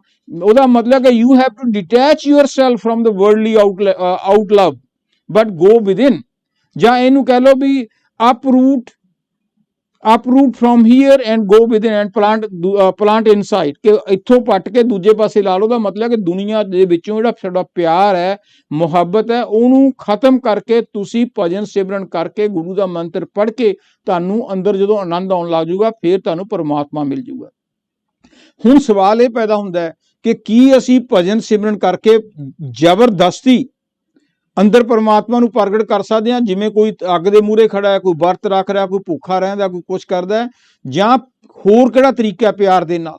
ਸੋ ਗੱਲ ਸ਼ਾਹ ਇਨਾਇਤ ਨੂੰ ਸਮਝਾਇਆ ਵੀ ਹਮੇਸ਼ਾ ਜਿਹੜਾ ਅੰਦਰਲੀ ਜਿਹੜੀ ਡਿਟੈਚਮੈਂਟ, ਅੰਦਰ ਜਿਹੜੀ ਅਟੈਚਮੈਂਟ ਆਊਗੀ, ਬਾਹਰੋਂ ਡਿਟੈਚ ਹੋ ਕੇ ਦੁਨੀਆ ਨਾਲੋਂ ਪਿਆਰ ਟੁੱਟ ਕੇ ਅੰਦਰ ਪਿਆਰ ਲੱਗੂਗਾ, ਉਹ ਸਿਰਫ ਤਾਂ ਲੱਗੂਗਾ ਜਦੋਂ ਤੁਸੀਂ ਉਸ ਨੂੰ ਦੁਨੀਆ ਤੋਂ ਵਧੀਆ ਚੀਜ਼ ਦੇ ਦਿੰਦੇ। ਜ਼ਬਰਦਸਤੀ ਨਹੀਂ ਤੁਸੀਂ ਕਰ ਸਕਦੇ। ਜਿਸ ਤਰ੍ਹਾਂ ਇੱਕ ਸੱਪ ਹੈ, ਜੇ ਸੱਪ ਨੂੰ ਅਸੀਂ, ਜਿਹੜਾ ਜ਼ਹਿਰੀਲਾ ਸੱਪ ਹੈ, ਉਹਨੂੰ ਅਸੀਂ ਪੋਟਰੀ ਦੇ ਵਿੱਚ ਬੰਦ ਕਰਦੇ ਨੇ, ਡੱਬੇ 'ਚ ਬੰਦ ਕਰਦੇ ਨੇ, ਜ਼ਹਿਰ ਤੋਂ ਬਚੇ ਰਹਿਣੇ ਆ ਉਹਨਾਂ ਚਿਰ ਜਿੰਨਾ ਚਿਰ ਉਹ ਡੱਬੇ ਦੇ ਵਿੱਚ ਹੈ। ਜਦੋਂ ਡੱਬੇ ਤੋਂ ਬਾਹਰ ਆਇਆ, ਉਹਨੇ ਆਪਣੀ ਆਦਤ ਤੋਂ ਬਾਜ਼ ਨਹੀਂ ਹੋਣਾ, ਡੰਗ ਜ਼ਰੂਰ ਮਾਰੂਗਾ। ਜਿਹੜਾ ਇੱਕ ਮੰਗਤਾ ਹੈ, ਚਵੰਨੀ ਇਕੱਠੀ ਕਰਦਾ ਹੈ, ਤੇ ਜੇ ਉਹਨੂੰ ਸ਼ਾਮ ਨੂੰ ਅਸੀਂ ਕਹੀਏ ਅਸੀਂ ਪੈਸੇ ਦੇ ਦਿਓ, ਕਦੇ ਨਹੀਂ ਦਿੰਦਾ ਗਰੀਬ, ਮਰ ਜੂ ਜਾਂ ਮਾਰ ਜੂ। ਜੇ 100 ਦਾ ਨੋਟ ਉਹਦੇ ਹੱਥ 'ਚ ਫੜਾ ਦਈਏ, ਉਹ ਜਿਹੜੀ ਮੁੱਠੀ ਜਿਹੜੀ ਭਾਣ ਵਾਲੀ ਉਹ ਦੇ ਦੂਗਾ, ਕਿਉਂਕਿ ਉਹਨੂੰ ਪਤਾ ਇਸ ਤਾਂ 5-10 ਰੁਪਏ ਨੇ, ਕਿਉਂਕਿ ਉਹਨੂੰ 100 ਦਾ ਨੋਟ ਮਿਲ ਗਿਆ। ਇਸੇ ਤਰ੍ਹਾਂ ਹੀ ਜਦੋਂ ਅਸੀਂ ਭਜਨ ਸਿਮਰਨ ਕਰਦੇ ਹਾਂ ਤਾਂ ਆਹਿਸਤਾ ਸਲੋ ਸਾਨੂੰ ਅੰਦਰ ਆਨੰਦ ਆਉਣਾ ਸ਼ੁਰੂ ਹੁੰਦਾ ਹੈ। ਤੇ ਜਿਹੜੇ ਅਸੀਂ ਟੀਵੀ 'ਚ ਡਰਾਮੇ ਦੇਖਦੇ ਹਾਂ, ਨਿੰਦਿਆ ਚੁਗਲੀ ਕਰਦੇ ਹਾਂ, ਟੈਕਸਟ ਮੈਸੇਜ ਕਰਦੇ ਹਾਂ, ਫੋਨ ਕਰਦੇ ਹਾਂ, ਇਹਦੇ ਨਾਲ ਕੀ ਹੈ, ਸਾਡਾ ਖਹਿੜਾ ਛੁੱਟ ਜਾਂਦਾ, ਅੰਦਰਲਾ ਆਨੰਦ ਜਿਹੜਾ ਮਿਲਦਾ, ਨਾਮ ਕੁਮਾਰੀ ਨਾਨਕਾ ਚੜੀ ਰਹੇ ਦਿਨ ਰਾਤ। ਫਿਰ ਸ਼ਰਾਬਾਂ ਦੇ ਨਸ਼ੇ ਅਸੀਂ ਛੱਡ ਦਿੰਦੇ ਹਾਂ, ਫਿਰ ਅੰਦਰ ਪਾਠ ਕਰਨ ਦਾ ਨਸ਼ਾ ਕਰਦੇ ਹਾਂ। ਸੋ ਬੁੱਲੇ ਸ਼ਾਹ ਨੂੰ ਇੱਕ ਗੱਲ ਪਤਾ ਲੱਗ ਗਈ ਕਿ ਮੁਰਸ਼ਿਦ ਦੀ ਕੀ ਇੰਪੋਰਟੈਂਸ ਹੈ। ਜਦੋਂ ਉਹਨੇ ਮਿਹਨਤ ਕੀਤੀ, ਉਹ ਮੁਰਸ਼ਿਦ ਦੀ ਇੰਪੋਰਟੈਂਸ ਦੇ ਬਾਰੇ ਬੁੱਲੇ ਸ਼ਾਹ ਲਿਖਦੇ ਨੇ, ਹਜ ਨਮਾਜ਼ ਤਲਾਵਤ ਕਰਦੀ ਦੁਨੀਆ ਸਾਰੀ, ਫਿਰ ਵੀ ਅੰਦਰ ਹਉਮੈ ਵਾਲੀ ਵੱਧਦੀ ਗਈ ਬਿਮਾਰੀ। ਕਿ ਸਾਰੀ ਦੁਨੀਆ ਨਮਾਜ਼ਾਂ ਵੀ ਪੜ੍ਹੀ ਜਾਂਦੀ ਹੈ, ਕੁਰਾਨ ਸ਼ਰੀਫ ਵੀ ਪੜ੍ਹੀ ਜਾਂਦੀ ਹੈ, ਗੀਤਾ ਵੀ ਪੜ੍ਹੀ ਜਾਂਦੀ ਹੈ, ਗੁਰੂ ਗ੍ਰੰਥ ਸਾਹਿਬ ਵੀ ਪੜ੍ਹੀ ਜਾਂਦੀ ਹੈ, ਤੇ ਤੀਰਥ ਸਥਾਨਾਂ ਤੇ ਵੀ ਆਈ ਜਾਂਦੇ। ਕਹਿੰਦੇ ਉਹਦੇ ਨਾਲ ਸੋਡੇ 'ਚ ਹਲੀਮੀ ਨਹੀਂ ਆਉਂਦੀ, ਸਗੋਂ ਸੋਡੇ ਵਿੱਚ ਹਉਮੈ ਦੀ, ਈਗੋ ਦੀ ਭਾਵਨਾ ਆਉਂਦੀ ਹੈ ਕਿ ਮੈਂ ਤਾਂ ਇੰਨੇ ਵਾਰੀ ਬਾਬੇ ਦੇ ਮਗਰ ਸਪੇਨ ਗਿਆ, ਮੈਂ ਵੈਂਕੂਵਰ ਗਿਆ, ਮੈਂ ਡੇਰੇ ਜਾ ਆਇਆ, ਮੈਂ ਇੱਧਰ ਹਰਮੰਦਰ ਸਾਹਿਬ, ਮੈਂ ਪੌਂਟੇ ਸਾਹਿਬ ਜਾ ਆਇਆ। ਇਹੀ ਬੁੱਲੇ ਸ਼ਾਹ ਨੇ ਸਮਝਾਇਆ, ਹਜ ਨਮਾਜ਼ ਤਲਾਵਤ ਕਰਦੀ ਦੁਨੀਆ ਸਾਰੀ, ਫਿਰ ਵੀ ਅੰਦਰ ਹਉਮੈ ਵਾਲੀ ਵੱਧਦੀ ਗਈ ਬਿਮਾਰੀ। ਇੱਕੋ ਕਲਮਾ ਯਾਰ ਦਾ ਪੜ੍ਹ ਲੈ, ਜਿਹੜਾ ਗੁਰੂ ਮੰਤਰ ਦਿੱਤਾ ਉਹਦੇ ਉੱਤੇ ਮਿਹਨਤ ਕਰ। ਇੱਕੋ ਕਲਮਾ ਯਾਰ ਦਾ ਪੜ੍ਹ ਲੈ, ਜੋ ਸਭ ਅਮਲਾਂ ਤੋਂ ਭਾਰੀ, ਕਲਮਾ ਦਿਲ ਨੂੰ ਸਾਫ਼ ਹੈ ਕਰਦਾ, ਚੜ੍ਹਦੀ ਇਸ਼ਕ ਖੁਆਰੀ। ਬੁੱਲੇ ਸ਼ਾਹ ਜੇ ਰੱਬ ਨੂੰ ਮਿਲਣਾ, ਲਾ ਮੁਰਸ਼ਿਦ ਨਾ ਜਾਰੀ। ਜੋ ਮੁਰਸ਼ਿਦ ਕਹਿੰਦਾ ਨਾ, ਉਹਨੂੰ ਤੁਸੀਂ ਪ੍ਰੈਕਟੀਕਲ ਸ਼ੇਪ ਦਿਓਗੇ। ਅੱਜ ਕੱਲ੍ਹ ਵਾਲਾ ਮੁਰਸ਼ਿਦ ਨਹੀਂ ਹੈ, ਮੁਰਸ਼ਿਦ ਦੇ ਕੋਲੇ ਵੀ ਕੱਖ ਨਹੀਂ ਹੈ, ਤੇ ਤੁਹਾਡੇ ਚੇਲਿਆਂ ਕੋਲੇ ਵੀ ਕੱਖ ਨਹੀਂ ਹੈ। ਖੜੇ ਹੋ ਕੇ ਕਹਿੰਦੇ ਨੇ, ਬਾਬਾ ਜੀ ਮੈਨੂੰ ਥੋੜਾ ਧੱਕਾ ਲਾ ਦਿਓ, ਬਸ ਜਰਾ ਕੁ ਲਾ ਦਿਓ, ਬਸ ਮੇਰਾ ਅੰਦਰ ਦਾ ਪਰਦਾ ਖੋਲ ਦਿਓ। ਬਾਬਾ ਕਹਿੰਦਾ ਲਾਤਾ ਹੈ, ਸਭ ਡਰਾਮੇਬਾਜ਼ੀ ਕਰਦੇ ਨੇ। ਕਿਹੜਾ ਧੱਕਾ ਲੱਗਿਆ? ਜੇ ਲੱਗਿਆ ਹੋਊ ਤਾਂ ਅੰਦਰੋਂ ਕਹੋ ਬਾਬੇ ਨੂੰ, ਬਾਹਰ ਕਾਹਨੂੰ ਲੋਕਾਂ ਦੇ ਵਿੱਚ ਦੱਸਿਓ? ਲੋਕਾਂ 'ਚ ਕਿਉਂ ਇੰਪ੍ਰੈਸ਼ਨ ਪਾਉਣ ਦੀ ਕੋਸ਼ਿਸ਼ ਕਰਦੇ ਹੋ? ਵਾਰਿਸ ਸ਼ਾਹ ਬੁੱਲੇ ਸ਼ਾਹ ਦੇ ਟਾਈਮ 'ਚ ਹੋਏ ਨੇ। ਉਹਨਾਂ ਨੇ ਮੁਰਸ਼ਿਦ ਦੇ ਬਾਰੇ ਕਿਹਾ, ਬਿਨਾ ਮੁਰਸ਼ਿਦ ਰਾਹ ਹੱਥ ਨਾ ਆਉਂਦੇ, ਦੁੱਧ ਬਾਂਝ ਨਾ ਰਿੱਝਦੀ ਖੀਰ ਮੀਆਂ। ਜਿਵੇਂ ਖੀਰ ਬਣਾਉਣੀ ਹੋਵੇ ਨਾ, ਦੁੱਧ ਨੂੰ ਪਹਿਲਾਂ ਉਬਾਲ ਕੇ ਫੇਰ ਚੌਲ ਪਾਉਣੇ, ਇਸੇ ਤਰ੍ਹਾਂ ਹੀ ਜੇ ਪਰਮਾਤਮਾ ਨਾਲ ਮਿਲਣਾ ਤਾਂ ਗੁਰੂ ਤੋਂ ਮੰਤਰ ਲੈ ਕੇ ਮਿਹਨਤ ਕਰਨੀ ਪਊਗੀ। ਇਹ ਜਿਹੜੀ ਮਿਹਨਤ ਹੈ ਨਾ, ਇਹ ਬਾਹਰੋਂ ਨਹੀਂ ਹੈ, ਇਹ ਅੰਦਰ ਦੀ ਮਿਹਨਤ ਹੈ। ਜਿਵੇਂ ਅਸੀਂ MD ਕੀਤੀ, IT ਦੀ ਕੀਤੀ, ਮਾਸਟਰ ਕੀਤੀ, PhD ਕੀਤੀ, B.Ed ਕੀਤੀ, ਇਹ ਬਾਹਰਲੀਆਂ ਕਿਤਾਬਾਂ ਪੜ੍ਹ ਕੇ ਅਸੀਂ ਐਕਸਪਰਟ ਹੋ ਗਏ। ਪਰ ਜਿਹੜਾ ਰੱਬ ਕਿਉਂਕਿ ਅੰਦਰ ਵਸਦਾ, ਸੋ ਸਾਨੂੰ ਅੰਦਰ ਹੀ ਮਿਹਨਤ ਕਰਨੀ ਪਊਗੀ। ਇਹ ਗੱਲ ਨਹੀਂ ਮਸਜਿਦ ਮੰਦਰ ਦੀ, ਇਹ ਖੇਡ ਹੈ ਸਾਰੀ ਅੰਦਰ ਦੀ। ਕਿਤੇ ਮੰਦਰ 'ਚ ਗੁਰਦੁਆਰੇ ਜਾ ਕੇ ਰੋਜ਼ ਹਾਜ਼ਰੀ ਲਵਾਇਓ, ਕੋਈ ਗੱਲ ਨਹੀਂ, ਥੋੜ੍ਹੀ ਜਿਹੀ ਸ਼ਾਂਤੀ ਹੁੰਦੀ, ਜਿੰਨਾ ਚਿਰ ਅਸੀਂ ਉੱਥੇ ਬੈਠੇ ਹਾਂ। ਜਦੋਂ ਵੀ ਬਾਹਰ ਨਿਕਲਦੇ ਹਾਂ ਸਾਨੂੰ ਉਹ ਕੋਈ ਚੀਜ਼ ਮਿਲਦੀ ਨਹੀਂ, ਕਿਉਂਕਿ ਅਸੀਂ ਮੰਦਰ ਜਾਂਦੇ ਹਾਂ, ਅਸੀਂ ਸਿਗਰਟ ਪੀਂਦੇ ਹੋਈਏ ਬਾਹਰ ਭਜਾ ਕੇ ਜਾਂਦੇ ਹਾਂ, ਜੁੱਤੀ ਲਾ ਕੇ ਜਾਂਦੇ ਹਾਂ, ਮੂੰਹ ਦੀ ਕੁਰਲੀ ਕਰਕੇ ਹੱਥ ਧੋ ਕੇ ਜਾਂਦੇ ਹਾਂ। ਜਦੋਂ ਵੀ ਬਾਹਰ ਨਿਕਲਦੇ ਹਾਂ ਉਹੀ ਸਿਗਰਟ ਫੇਲ ਵਾਲਾ ਜੁੱਤੀ ਪਾਣੇ ਦਾ ਮਤਲਬ ਅਸੀਂ ਸ਼ੈਤਾਨ ਆ। ਅਸੀਂ ਕਹਿੰਦੇ ਹਾਂ ਮੰਦਰ ਦੇ ਅੰਦਰ ਰੱਬ ਬੈਠਾ, ਬਾਹਰ ਅਸੀਂ ਜੋ ਮਰਜ਼ੀ ਕਰੀ ਚੱਲੀਏ, ਜਦੋਂ ਕਿ ਸਾਨੂੰ ਪਤਾ ਕਿ ਪਰਮਾਤਮਾ ਤਾਂ ਕਣ ਕਣ ਦੇ ਵਿੱਚ ਵਿਰਾਜਮਾਨ ਹੈ। ਇਸੇ ਕਰਕੇ ਬੁੱਲੇ ਸ਼ਾਹ ਨੇ ਕਿਹਾ ਸੀ, ਬੁੱਲਿਆ ਕਰ ਤੂੰ ਸੋਬਤ ਫਕਰਾਂ ਦੀ, ਤੇਰਾ ਰੱਬ ਨਾਲ ਹੋ ਜੂ ਮੇਲਾ। ਸੋ ਪਰਮਾਤਮਾ ਦੇ ਨਾਲ ਜੇ ਮਿਲਾਪ ਕਰਨਾ ਤਾਂ ਪਰਮਾਤਮਾ ਦੇ ਜਿਹੜੇ ਕਾਮਲ ਮੁਰਸ਼ਿਦ ਨੇ, ਸਨ ਹੈ, ਉਹਨੂੰ ਮਿਲਣਾ ਪਊਗਾ। ਜਿਵੇਂ ਕਿ ਜੀਸਸ ਕ੍ਰਾਈਸਟ ਨੇ ਕਿਹਾ ਸੀ ਨਾ, one who doesn't know the son doesn't know the father. Son ਤੇ ਫਾਦਰ ਦਾ ਉਹੀ ਮਤਲਬ ਹੈ ਕਿ ਮੁਰਸ਼ਿਦ ਨੂੰ ਪਹਿਲਾਂ ਜਾਣੋ, ਫਿਰ ਤੁਸੀਂ ਪਰਮਾਤਮਾ ਨੂੰ ਜਾਣੋਗੇ। ਗੁਰੂ ਸਾਹਿਬ ਨੇ ਇਸੇ ਕਰਕੇ ਕਿਹਾ ਸੀ ਨਾ, ਆਪਨ ਲੀਏ ਜੇ ਮਿਲੇ ਵਿਛੜ ਕਿਉਂ ਰੋਵਨ। It is not possible to find God by our own independent efforts। ਆਪਣੀ ਮਿਹਨਤ ਨਾਲ ਨਹੀਂ। ਜਿਹੜਾ ਗੁਰੂ ਸਾਨੂੰ, ਜਿਹੜਾ ਬੰਦਾ ਰੋਜ਼ ਦਾ ਭੇਤੀ ਹੈ, ਜਦੋਂ ਅਸੀਂ ਉਹਦੇ ਇਸ਼ਾਰਿਆਂ ਤੇ ਚੱਲਦੇ ਹਾਂ, ਉਹਦੀਆਂ ਗੱਲਾਂ ਤੇ ਚੱਲਦੇ ਹਾਂ, ਫਿਰ ਅਸੀਂ ਪਰਮਾਤਮਾ ਨਾਲ ਮਿਲਾਪ ਕਰ ਸਕਦੇ ਹਾਂ। ਬੁੱਲੇ ਸ਼ਾਹ ਨੇ ਕਿਹਾ ਸੀ, ਜੋ ਬਾਤ ਮਾਨਤੇ हैं फकीरों की, जो बात मानते हैं फकीरों की, वो फिक्र नहीं करते हाथों की लकीरों की। ਹੱਥ ਕਿਸਮ ਦੀਆਂ ਕੀ ਲਿਖੀਆਂ ਲਾਈਨਾਂ ਦੇ ਵਿੱਚ ਜੋਤਸ਼ੀਆਂ ਕੋਲ ਨਹੀਂ ਜਾਂਦੇ। ਜਿਹੜੇ ਉਸ ਕਾਮਲ ਮੁਰਸ਼ਿਦ ਨੂੰ ਮੰਨ ਕੇ ਅੰਦਰ ਮਿਹਨਤ ਕਰਦੇ ਨੇ, ਆਟੋਮੈਟਿਕਲੀ ਹੱਥ ਦੀਆਂ ਲਕੀਰਾਂ ਕੋਈ ਅਸਰ ਨਹੀਂ ਕਰਦੀਆਂ, ਉਹ ਤੋਂ ਚੇਂਜ ਵੀ ਹੋ ਜਾਂਦੇ, ਕਿਉਂਕਿ ਤੁਸੀਂ ਪਰਮਾਤਮਾ ਨਾਲ ਜਿਹਨੇ ਲਕੀਰਾਂ ਲਿਖੀਆਂ ਸੀਗੀਆਂ ਉਹਦੇ ਨਾਲ ਹੀ ਤੁਸੀਂ ਦੋਸਤੀ ਪਾ ਲਈ। ਦਿਲ ਦੇ ਕੇ ਦਿਲਬਰ ਮਾਹੀ ਨੂੰ ਦਿਲਵਾਰ, ਦਿਲ ਦੇ ਕੇ ਦਿਲਬਰ ਮਾਹੀ ਨੂੰ ਦਿਲਦਾਰ ਦੀ ਪੂਜਾ ਕਰਨੀ ਹੈ। ਤੂੰ ਸਾਮ ਮਸੀਤਾਂ ਐ ਮੁੱਲਾ, ਮੈਂ ਯਾਰ ਦੀ ਪੂਜਾ ਕਰਨੀ ਹੈ। ਤੂੰ ਮੂਮਨ ਹੈ, ਮੈਂ ਆਸ਼ਿਕ ਹਾਂ, ਤੇਰੇ ਨਾਲ ਅਸਾਂ ਦੀ ਨਹੀਂ ਨਿਭਣੀ। ਤੂੰ ਸਜਦਾ ਕਰਦਾ ਕਾਬੇ ਨੂੰ, ਅਸੀਂ ਯਾਰ ਦੀ ਪੂਜਾ ਕਰਨੀ ਹੈ। ਕਿ ਜਿਹੜੇ ਅਸੀਂ ਧਾਰਮਿਕ ਸਥਾਨਾਂ ਤੇ ਜਾਂਦੇ ਹਾਂ ਨਾ, ਉਹ ਜਾਣ ਦਾ ਟੈਂਪਰਰੀ ਫਾਇਦਾ ਹੈ, ਉਹਦੇ ਨਾਲ ਈਗੋ ਵੀ ਆ ਜਾਂਦੀ ਹੈ। ਪਰ ਜੇ ਤੁਸੀਂ ਅੰਦਰ ਵੜ ਕੇ ਖੁੰਝੇ ਚਲਾ ਕੇ ਚੌਂਕੜੀ ਮਾਰ ਕੇ ਪਰਮਾਤਮਾ ਨੂੰ ਅੰਦਰੋਂ ਪ੍ਰਗਟ ਕਰ ਲਿਆ, ਤੁਹਾਨੂੰ ਹੋਰ ਕੀ ਚਾਹੀਦਾ। ਸੋ ਇਸੇ ਕਰਕੇ ਬੁੱਲੇ ਸ਼ਾਹ ਨੇ ਕਿਹਾ ਸੀ, ਮੱਕੇ ਦਾ ਦਰਸ਼ਨ ਜੋ ਕਰਦੇ, ਮੱਕੇ ਮਦੀਨੇ, ਮੱਕੇ ਦਾ ਦਰਸ਼ਨ ਜੋ ਕਰਦੇ, ਹੱਜ ਹੁੰਦਾ ਇੱਕ ਵਾਰ। ਮੁਰਸ਼ਿਦ ਦੀ ਸੋਬਤ ਜੋ ਕਰਦੇ, ਹੱਜ ਹੁੰਦੇ ਹਜ਼ਾਰ। ਜਿਹੜਾ ਮੁਰਸ਼ਿਦ ਦੇ ਕੋਲ ਰਹਿ ਕੇ ਰੋਜ਼ਾਨਾ ਭਜਨ ਸਿਮਰਨ ਕਰਕੇ ਚੌਂਕੜੀ ਮਾਰਦਾ, ਇਬਾਦਤ ਕਰਦਾ, ਤੇ ਉਹ ਨਮਾਜ਼ ਪੜ੍ਹਦਾ ਹਰ ਵਕਤ, ਤੇ ਉਸ ਨਮਾਜ਼ ਦੇ ਉੱਤੇ ਅਮਲ ਕਰਦਾ ਜ਼ਿੰਦਗੀ 'ਚ, ਉਹਦਾ ਫਿਰ ਮਾਲੋ ਮਾਲ ਹੁੰਦਾ, ਉਹਨੂੰ ਫਿਰ ਫਾਰਮੈਲਿਟੀਜ਼ ਕਰਨ ਦੀ ਲੋੜ ਨਹੀਂ ਪੈਂਦੀ। ਇਸੇ ਕਰਕੇ ਗੁਰੂ ਸਾਹਿਬ ਨੇ ਕਾਮਲ ਮੁਰਸ਼ਿਦ ਦੇ ਬਾਰੇ ਕਿਹਾ ਸੀਗਾ, ਜੇ ਸੋ ਚੰਦਾ ਉਗਵੇ ਸੂਰਜ ਚੜੇ ਹਜ਼ਾਰ, ਇਤਾ ਚਾਨਣ ਹੁੰਦਿਆਂ ਗੁਰਬੰਕਾਰ ਘੋਰ ਅੰਧਾਰ। ਕਿ ਸੂਰਜ ਚੰਦ ਜਿੰਨੇ ਮਰਜ਼ੀ ਹੋ ਜਾਣ, ਹਨੇਰਾ ਉਹ ਸਾਡੇ ਅੰਦਰ ਰਹਿਣਾ। ਹਨੇਰਾ ਉਦੋਂ ਹੀ ਦੂਰ ਹੋਊਗਾ ਜਦੋਂ ਅਸੀਂ ਅੰਦਰ ਮਿਹਨਤ ਕਰਕੇ ਅਸਲੀ ਜਿਹੜੀ ਰੱਬੀ ਪ੍ਰਕਾਸ਼ ਨੂੰ ਦੇਖ ਲੈਂਦੇ ਹਾਂ।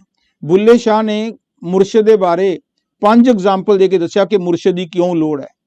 ਉਹਨਾਂ ਦੀ ਇਹ ਲਿਟਰੇਚਰ ਦੇ ਵਿੱਚ ਆਉਂਦਾ। ਪਹਿਲੀ ਗੱਲ ਉਹਨਾਂ ਨੇ ਪਾਣੀ ਦੀ ਦਿੱਤੀ ਕਿ ਪਾਣੀ, ਜੇ ਸਾਨੂੰ ਪਿਆਸ ਲੱਗੀ ਹੋਵੇ ਨਾ, ਸਿਰਫ ਪਿਆਸ ਜਿਹੜੀ ਆ ਉਹ ਪਾਣੀ ਨਾਲ ਬੁਝਦੀ ਹੈ। ਤੇ ਜਿਹੜਾ ਦਿਨ ਚੜ੍ਹਦਾ ਉਹ ਸਿਰਫ ਸੂਰਜ ਨਾਲ ਚੜ੍ਹਦਾ, ਜਿੰਨੀਆਂ ਮਰਜ਼ੀ ਬੱਲੋ ਚਲਾਈ ਚੱਲੋ। ਐਸੇ ਤਰ੍ਹਾਂ ਜਿਹੜਾ ਪੰਛੀ ਹੈ, ਬਰਡ ਆ, ਉੱਡਦਾ, ਉਹ ਉਦੋਂ ਹੀ ਉੱਡਦਾ ਜਦੋਂ ਉਹਦੇ ਵਿੰਗਸ ਹੁੰਦੇ ਨੇ, ਫੰਗ ਹੁੰਦੇ ਨੇ, ਫਰ ਹੁੰਦੇ ਨੇ। ਜੇ ਫੰਗ ਨਾ ਹੋਵੇ ਤਾਂ ਪੰਛੀ ਉੱਡ ਨਹੀਂ ਸਕਦਾ। ਐਸੇ ਤਰ੍ਹਾਂ ਹੀ ਜਿਹੜੀ ਸਾਡੀ ਨਿਗਾਹ ਹੈ, ਜੇ ਅਸੀਂ ਅੰਨੇ ਹੋਈਏ, ਅੱਖਾਂ ਨਾ ਹੋਣ ਤਾਂ ਅਸੀਂ ਕਿਤੇ ਇੱਧਰ ਵੱਜਦੇ ਹਾਂ, ਕਿਤੇ ਉੱਧਰ ਵੱਜਦੇ ਹਾਂ। ਤੇ ਇਸੇ ਤਰ੍ਹਾਂ ਜੇ ਸਾਡੇ ਪੈਰ ਨਾ ਹੋਣ ਤਾਂ ਅਸੀਂ ਚੱਲ ਨਹੀਂ ਸਕਦੇ, ਫਿਰ ਪੈ ਕੇ ਹੀ ਰੋਈ ਜਾਂਦੇ ਹਾਂ। ਸੋ 5 ਗੱਲਾਂ ਦੀ ਐਗਜ਼ਾਮਪਲ ਦਿੱਤੀ ਮੁਰਸ਼ਿਦ ਨੂੰ ਜਸਟੀਫਾਈ ਕਰਨ ਦੇ ਲਈ, ਕਿ ਪਾਣੀ ਦੀ, ਸੂਰਜ ਦੀ, ਅੱਖਾਂ ਦੀ, ਪੰਖ ਦੀ ਤੇ ਪਾਉਂ ਦੀ। ਕੀ ਲਿਖਦੇ ਨੇ? ਪਾਣੀ ਬਿਨਾ ਪਿਆਸ ਨਾ ਜਾਏ, ਲੱਖੋਂ ਕਰੇ ਉਪਾਏ। ਸੂਰਜ ਬਿਨਾ ਦਿਵਸ ਨਾ ਹੋਏ, ਕੋਟਨ ਦੀਪ ਜਲਾਏ। ਪੰਖ ਬਿਨਾ ਪੰਛੀ ਉੱਡ ਨਹੀਂ ਪਾਵੇ, ਤੜਫ ਤੜਫ ਮਰ ਜਾਏ। ਆਂਖ ਬਿਨਾ ਕੋਈ ਦੇਖ ਨਾ ਪਾਵੇ, ਇਤ ਠੋਕਰ ਖਾਏ। ਪਾਉ ਬਿਨਾ ਕੋਈ ਚੱਲ ਨਹੀਂ ਸਕਦਾ, ਪੜਾ ਪੜਾ ਪਛਤਾਏ। ਤੇ 5 ਐਗਜ਼ਾਮਪਲਾਂ ਦੇਣ ਤੋਂ ਬਾਅਦ ਬੁੱਲੇ ਸ਼ਾਹ ਕਹਿੰਦੇ, ਬਿਨਾ ਸੋਬਤ ਮੁਰਸ਼ਿਦ ਦੇ ਬੁੱਲਿਆ, ਮੁਰਸ਼ਿਦ ਦੀ ਕੰਪਨੀ ਤੋਂ ਬਿਨਾ ਜਨਮ ਅਕਾਰਥ ਜਾਏ, ਫਿਰ ਸਾਡਾ ਜਨਮ ਫਜ਼ੂਲ ਜਾਏਗਾ। ਇਸ ਕਰਕੇ ਕਾਮਲ ਮੁਰਸ਼ਿਦ ਨੂੰ ਜ਼ਿੰਦਗੀ ਦੇ ਵਿੱਚ ਤਲਾਸ਼ ਕਰੋ, ਕਾਮਲ ਮੁਰਸ਼ਿਦ ਉਹੀ ਹੈ ਜਿਹੜਾ ਕਿ ਅੰਦਰ ਜਾਂਦਾ ਹੋਵੇ ਤੇ ਜੋ ਉਹਦੀ ਕਹਿਣੀ ਤੇ ਕਰਨੀ ਇੱਕ ਹੋਵੇ।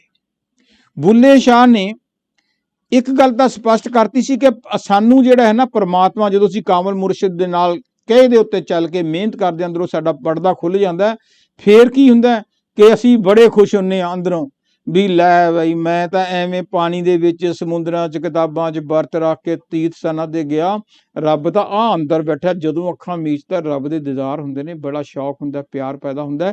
ਇਹ ਜਿਹੜਾ ਸ਼ੌਕ ਹੈ ਨਾ, ਪਿਆਰ ਆ, ਜਿਹੜਾ ਵੀ ਮਿਹਨਤ ਕਰੂਗਾ, ਇਹ ਨਹੀਂ ਵੀ ਮੇਰੇ ਲਾਲ ਕੋਟ ਲੱਗਿਆ ਤਾਂ ਮੈਨੂੰ ਨਹੀਂ ਮਿਲ ਸਕਦਾ, ਮੇਰੇ ਮੱਥੇ ਦੇ ਟਿੱਕੇ ਲੱਗੇ ਹੋਣ, ਜਿਹਦੇ ਕੰਨ 'ਚ ਮੁਆਲੀਆਂ, ਪੜਦਾ ਇੱਧਰ ਨੂੰ ਕੱਪੜਾ ਟੰਗਿਆ ਜਾਣਾ, ਚਿੱਟੀ ਦਾੜੀ ਹੋਣੀ ਚਾਹੀਦੀ, ਨਹੀਂ ਰੱਖਣੀ ਚਾਹੀਦੀ, ਇਸ ਤਰ੍ਹਾਂ ਦਾ ਕੋਈ ਨਹੀਂ।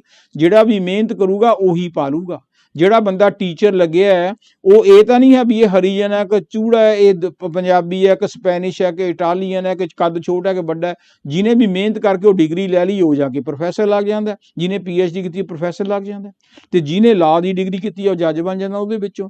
ਸੋ ਇਸੇ ਤਰ੍ਹਾਂ ਹੀ ਅੰਦਰ ਦੀ ਮਿਹਨਤ ਹੈ। ਜਦੋਂ ਅੰਦਰ ਦੀ ਮਿਹਨਤ ਕਰਦੇ ਫਿਰ ਜਿਹੜਾ ਆਨੰਦ ਆਉਂਦਾ। ਬੁੱਲੇ ਸ਼ਾਹ ਨੇ ਇੱਕ ਥਾਂ ਤੇ ਵਿਅੰਗ ਕਸਿਆ ਪਰਮਾਤਮਾ ਨੂੰ, ਕਿਉਂਕਿ ਉਹਨੇ ਮਿਹਨਤ ਕੀਤੀ ਹੈ, ਇੱਧਰ ਉੱਧਰ ਭੜਕਦਾ ਫਿਰਦਾ ਸੀ। ਜਦੋਂ ਉਹਨੇ ਅੰਦਰ ਪਰਮਾਤਮਾ ਨੂੰ ਲੱਭ ਲਿਆ, ਫਿਰ ਵਿਅੰਗ ਦੇ ਵਿੱਚ ਉਹਨੇ ਇੱਕ ਗੱਲ ਕਹੀ, ਬੜੀ ਸੋਹਣੀ ਕਹੀ, ਮੈਨੂੰ ਚੰਗੀ ਲੱਗੀ, ਮੈਂ ਤੁਹਾਡੀ ਸੇਵਾ ਦੇ ਵਿੱਚ ਰੱਖਦਾ। ਉਹ ਕਹਿੰਦੇ, ਬੁੱਲੇ ਸ਼ਾਹ ਕਹਿੰਦੇ ਰੱਬ ਨੂੰ, ਜਿੱਥੇ ਵੱਸਦਾ ਹੈ ਉੱਥੇ ਦੱਸਦਾ ਨਹੀਂ, ਜਿੱਥੇ ਵੱਸਦਾ ਹੈ ਉੱਥੇ ਦੱਸਦਾ ਨਹੀਂ। ਕਿੱਡੀ 400 ਵਾਲੀ ਬਾਤ ਹੋਈ ਕਿ ਤੂੰ ਸਾਡੇ ਨਾਲ 400 ਵੀ ਕਰੀ ਗਿਆ, ਵੀ ਇੱਧਰ ਜਾ ਉੱਧਰ ਜਾ, ਵਰਤ ਰੱਖ, ਆ ਰੱਖ, ਦਾਨ ਪੁੰਨ ਕਰ, ਪਰ ਹੈ ਕਿਤੇ ਤੂੰ ਹੋਰ ਮੇਰੇ ਅੰਦਰ ਹੀ ਸੀਗਾ। ਜਿੱਥੇ ਵੱਸਦਾ ਹੈ ਉੱਥੇ ਦੱਸਦਾ ਨਹੀਂ। ਜੇ ਕਿੱਡੀ 400 ਵਾਲੀ ਬਾਤ ਹੋਈ, ਅਸੀਂ ਮਿਲਣ ਗਏ ਉਸ ਨੂੰ ਵਿੱਚ ਕਾਬੇ, ਸਾਡੀ ਉੱਥੇ ਵੀ ਮੁਲਾਕਾਤ ਨਾ ਹੋਈ।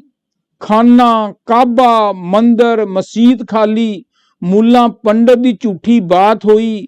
ਜਦੋਂ ਲੱਭਾ ਤਾਂ ਆਪਣੇ ਅੰਦਰੋਂ ਲੱਭਾ, ਮਿਹਰਬਾਨ ਮੁਰਸ਼ਿਦ ਦੀ ਜਦੋਂ ਬਾਤ ਹੋਈ। ਜਦੋਂ ਅਸੀਂ ਕਾਮਲ ਮੁਰਸ਼ਿਦ ਦੀ ਗੱਲ ਮੰਨ ਕੇ ਮਿਹਨਤ ਕੀਤੀ, ਫਿਰ ਦੇਖਿਆ ਕਿ ਪਰਮਾਤਮਾ ਸਾਡੇ ਅੰਦਰ ਹੀ ਹੈ।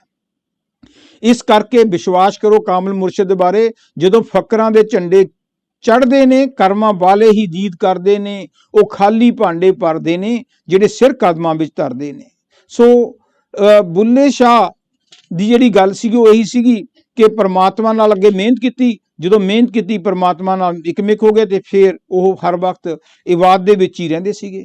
ਸੋ ਉਸੇ ਕਰਕੇ ਬੁੱਲੇ ਸ਼ਾਹ ਫਿਰ ਲੋਕਾਂ ਨੂੰ ਸਮਝਾਉਂਦੇ ਸੀਗੇ ਕਿ ਬੁੱਲੇ ਸ਼ਾਹ ਕਹਿੰਦੇ ਸੀਗੇ, ਓਏ ਬੁੱਲੇ ਸ਼ਾਹ, ਰੱਬ ਤੇਰੇ ਤੋਂ ਵੱਖ ਨਹੀਂ, ਆਪੇ ਆਵਾਜ਼ ਮਾਰੇ ਆਪੇ ਬੋਲਦਾ ਏ। ਕਿ ਜਦੋਂ ਤੁਸੀਂ ਪਾਠ ਕਰਦੇ ਹੋ ਫਿਰ ਸਾਖਸ਼ਾਤ ਪਰਮਾਤਮਾ ਪ੍ਰਗਟ ਹੁੰਦਾ, ਤੁਸੀਂ ਗੱਲਾਂ ਬਾਤਾਂ ਅੰਦਰ ਪਰਮਾਤਮਾ ਦੇ ਨਾਲ ਕਰ ਸਕਦੇ ਹੋ। ਆਪੇ ਕਹਿੰਦਾ ਜੇ ਬੇਬੋਲਦੇ ਦੀ ਤੈਨੂੰ ਸਮਝ ਹੈ ਨਹੀਂ, ਬੁੱਲੇ ਸ਼ਾਹ ਹੋਰ ਥਾਂ ਤੇ ਲਿਖਦੇ ਨੇ, ਬੇਬੋਲਦੇ ਦੀ ਤੈਨੂੰ ਸਮਝ ਹੈ ਨਹੀਂ, ਜਿਹੜਾ ਨਿਤ ਤੇਰੇ ਵਿੱਚ ਬੋਲਦਾ ਏ, ਜਰਾ ਬੁੱਝ ਤਾਂ ਸਹੀ ਵਿੱਚ ਕੌਣ ਤੇਰੇ, ਸ਼ਾਇਦ ਉਹੀਓ ਨਾ ਹੋਵੇ ਜਿਹਨੂੰ ਟੋਲਦਾ ਏ। ਕਿਉਂਕਿ ਜਿਹੜੇ ਪਰਮਾਤਮਾ ਲਈ ਅਸੀਂ ਇੱਧਰ ਉੱਧਰ ਟੱਕਰਾਂ ਮਾਰਦੇ ਫਿਰਦੇ ਹਾਂ, ਤੇ ਜਦੋਂ ਅਸੀਂ ਅੰਦਰ ਮਿਹਨਤ ਕਰਾਂਗੇ ਤੇ ਫਿਰ ਦੇਖ ਲਾਂਗੇ ਰੱਬ ਇੱਥੇ ਹੈ, ਤੇ ਫਿਰ ਸਾਡੀ ਕਾਇਆ ਕਲਪੀ ਬਦਲ ਜੂ। ਫਿਰ ਸਾਨੂੰ ਜਿਹੜਾ ਗਿਆਨ ਹੁੰਦਾ ਵੀ, ਸਾਨੂੰ ਆਨੰਦ ਆਉਂਦਾ ਵੀ, ਜਿਹੜੀ ਸਾਡੀ ਨਸ਼ਾ ਚੜਿਆ ਹੁੰਦਾ, ਨਸ਼ਾ ਪਰਮਾਤਮਾ ਦੇ ਨਾਮ ਦਾ, ਉਹ ਕੋਈ ਡਿਫਰੈਂਟ ਹੁੰਦਾ। ਸੋ ਇਸ ਕਰਕੇ ਬੁੱਲੇ ਸ਼ਾਹ ਨੇ ਰੀਤੀ ਰਿਵਾਜਾਂ ਦਾ ਦੱਬ ਕੇ ਖੰਡਨ ਕੀਤਾ ਸੀ। ਜਿਹੜੇ ਕਹਿੰਦੇ ਸੀ ਵੀ ਇੱਥੇ ਵਰਤ ਰੱਖ ਲਓ, ਇੱਥੇ ਚੜਾਵਾ ਚੜਾਓ, ਐਂ ਕਰ ਲਓ, ਬਾਹ ਕਰ ਲਓ, ਜੋ ਕੁਝ ਧਾਰਮਿਕ ਗ੍ਰੰਥਾਂ ਦੇ ਵਿੱਚ।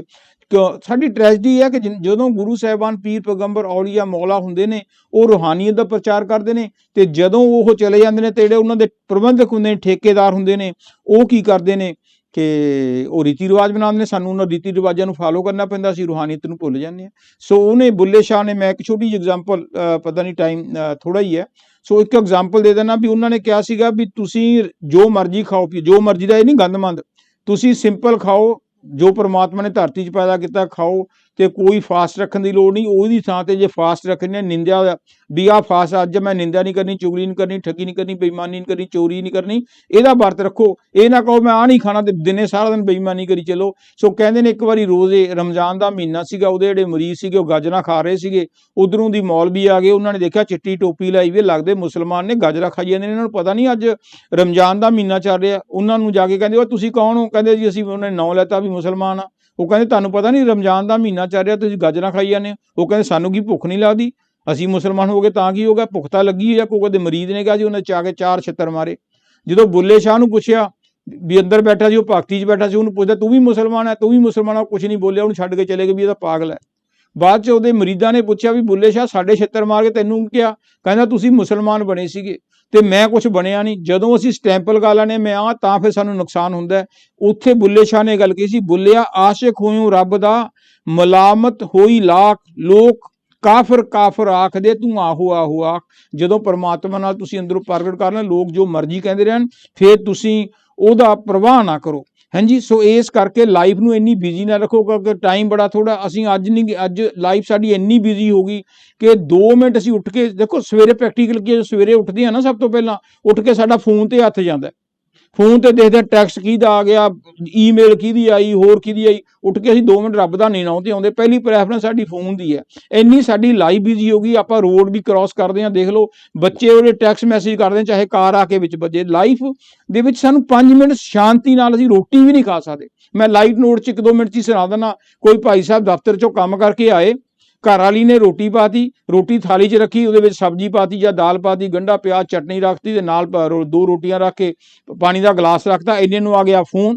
ਉਹ ਭਾਈ ਸਾਹਿਬ ਦਾ ਫੋਨ 'ਚ, ਕਿਉਂਕਿ ਸਾਡਾ ਇੰਟਰਸਟ ਫੋਨ ਕਰਨੀ ਨੂੰ ਹੈ, ਉਹ ਦੇਖਿਆ ਵੀ ਟੈਕਸਟ ਆਇਆ, ਉਹ ਟੈਕਸਟ ਦਾ ਜਵਾਬ ਦੇਣ ਲੱਗਿਆ ਵੀ ਮੈਂ ਰੋਟੀ ਖਾਣਾ ਤੇ ਮੈਂ ਤੈਨੂੰ ਬਾਅਦ 'ਚ ਕਰਦਾ। ਉਹ ਉਂਗਲਾਂ ਉੱਧਰ ਘੁਮਾਵੇ, ਸਾਰੀ ਸੁਰਤੀ ਉੱਧਰ ਲਾਤੀ, ਤੇ ਬੁਰਕੀ ਤੋੜਿਆ ਕਰੇ ਤੇ ਤੋੜ ਕੇ ਮੂੰਹ 'ਚ ਪਾਵੇ। 2 ਬੁਰਕੀਆਂ ਪਾਈਆਂ, ਚੜ ਗਿਆ ਗੁੱਸਾ। ਘਰ ਵਾਲੀ ਨੂੰ ਕਹਿੰਦਾ, ਉਹ ਮੈਂ ਸਾਰਾ ਦਿਨ ਥੱਕ ਟੁੱਟ ਕੇ ਉਹਨਾਂ ਤੂੰ ਵਿਹਲੀ ਰਹਿਣੀ ਹੈ, ਦਾਲ ਦੇ ਵਿੱਚ ਤੂੰ ਨੂਨ ਪਾਉਣਾ ਹੀ ਭੁੱਲ ਗਈ। ਜੋ ਜਨਾਨੀ ਨੇ ਪਿੱਛੇ ਮੁੜ ਕੇ ਦੇਖਿਆ, ਗੁੱਸੇ 'ਚ ਆਈ, ਉਹਨੇ ਚੱਕ ਕੇ ਉਹਦਾ ਫੋਨ ਖੋਲਿਆ ਘਰ ਵਾਲੇ ਦਾ, ਕਹਿੰਦੀ ਦਾਲ 'ਚ ਤਾਂ ਨੂਨ ਹੈਗਾ, ਇਹ ਦਾਲ ਦਾ ਕੋਈ ਕਸੂਰ ਨਹੀਂ, ਕਸੂਰ ਤੁਹਾਡੇ ਫੋਨ ਦਾ। ਆ ਜਦੋਂ ਬੁਰਕੀ ਤੋੜ ਕੇ ਪਾਉਣੀ ਹੋ ਨਾ, ਤੁਸੀਂ ਦਾਲ ਨਾਲ ਤਾਂ ਲਵੇੜਦੇ ਨਹੀਂ, ਪਾਣੀ 'ਚ ਹੀ ਲਵੇੜ ਕੇ ਖਾਈਏ ਨਾ। ਸੋ ਸਾਡੀ ਲਾਈਫ ਇੰਨੀ ਬਿਜ਼ੀ ਹੋ ਗਈ। ਸੋ ਮੈਂ ਹੁਣ, ਕਿਉਂਕਿ ਬੋਲਣਾ ਬਹੁਤ ਕੁਛ ਸੀਗਾ, ਟਾਈਮ ਬੜਾ ਛੇਤੀ ਨਿਕਲ ਜਾਂਦਾ, ਕਿਉਂਕਿ ਲਾਈਵ ਹੁੰਦਾ ਪ੍ਰੋਗਰਾਮ।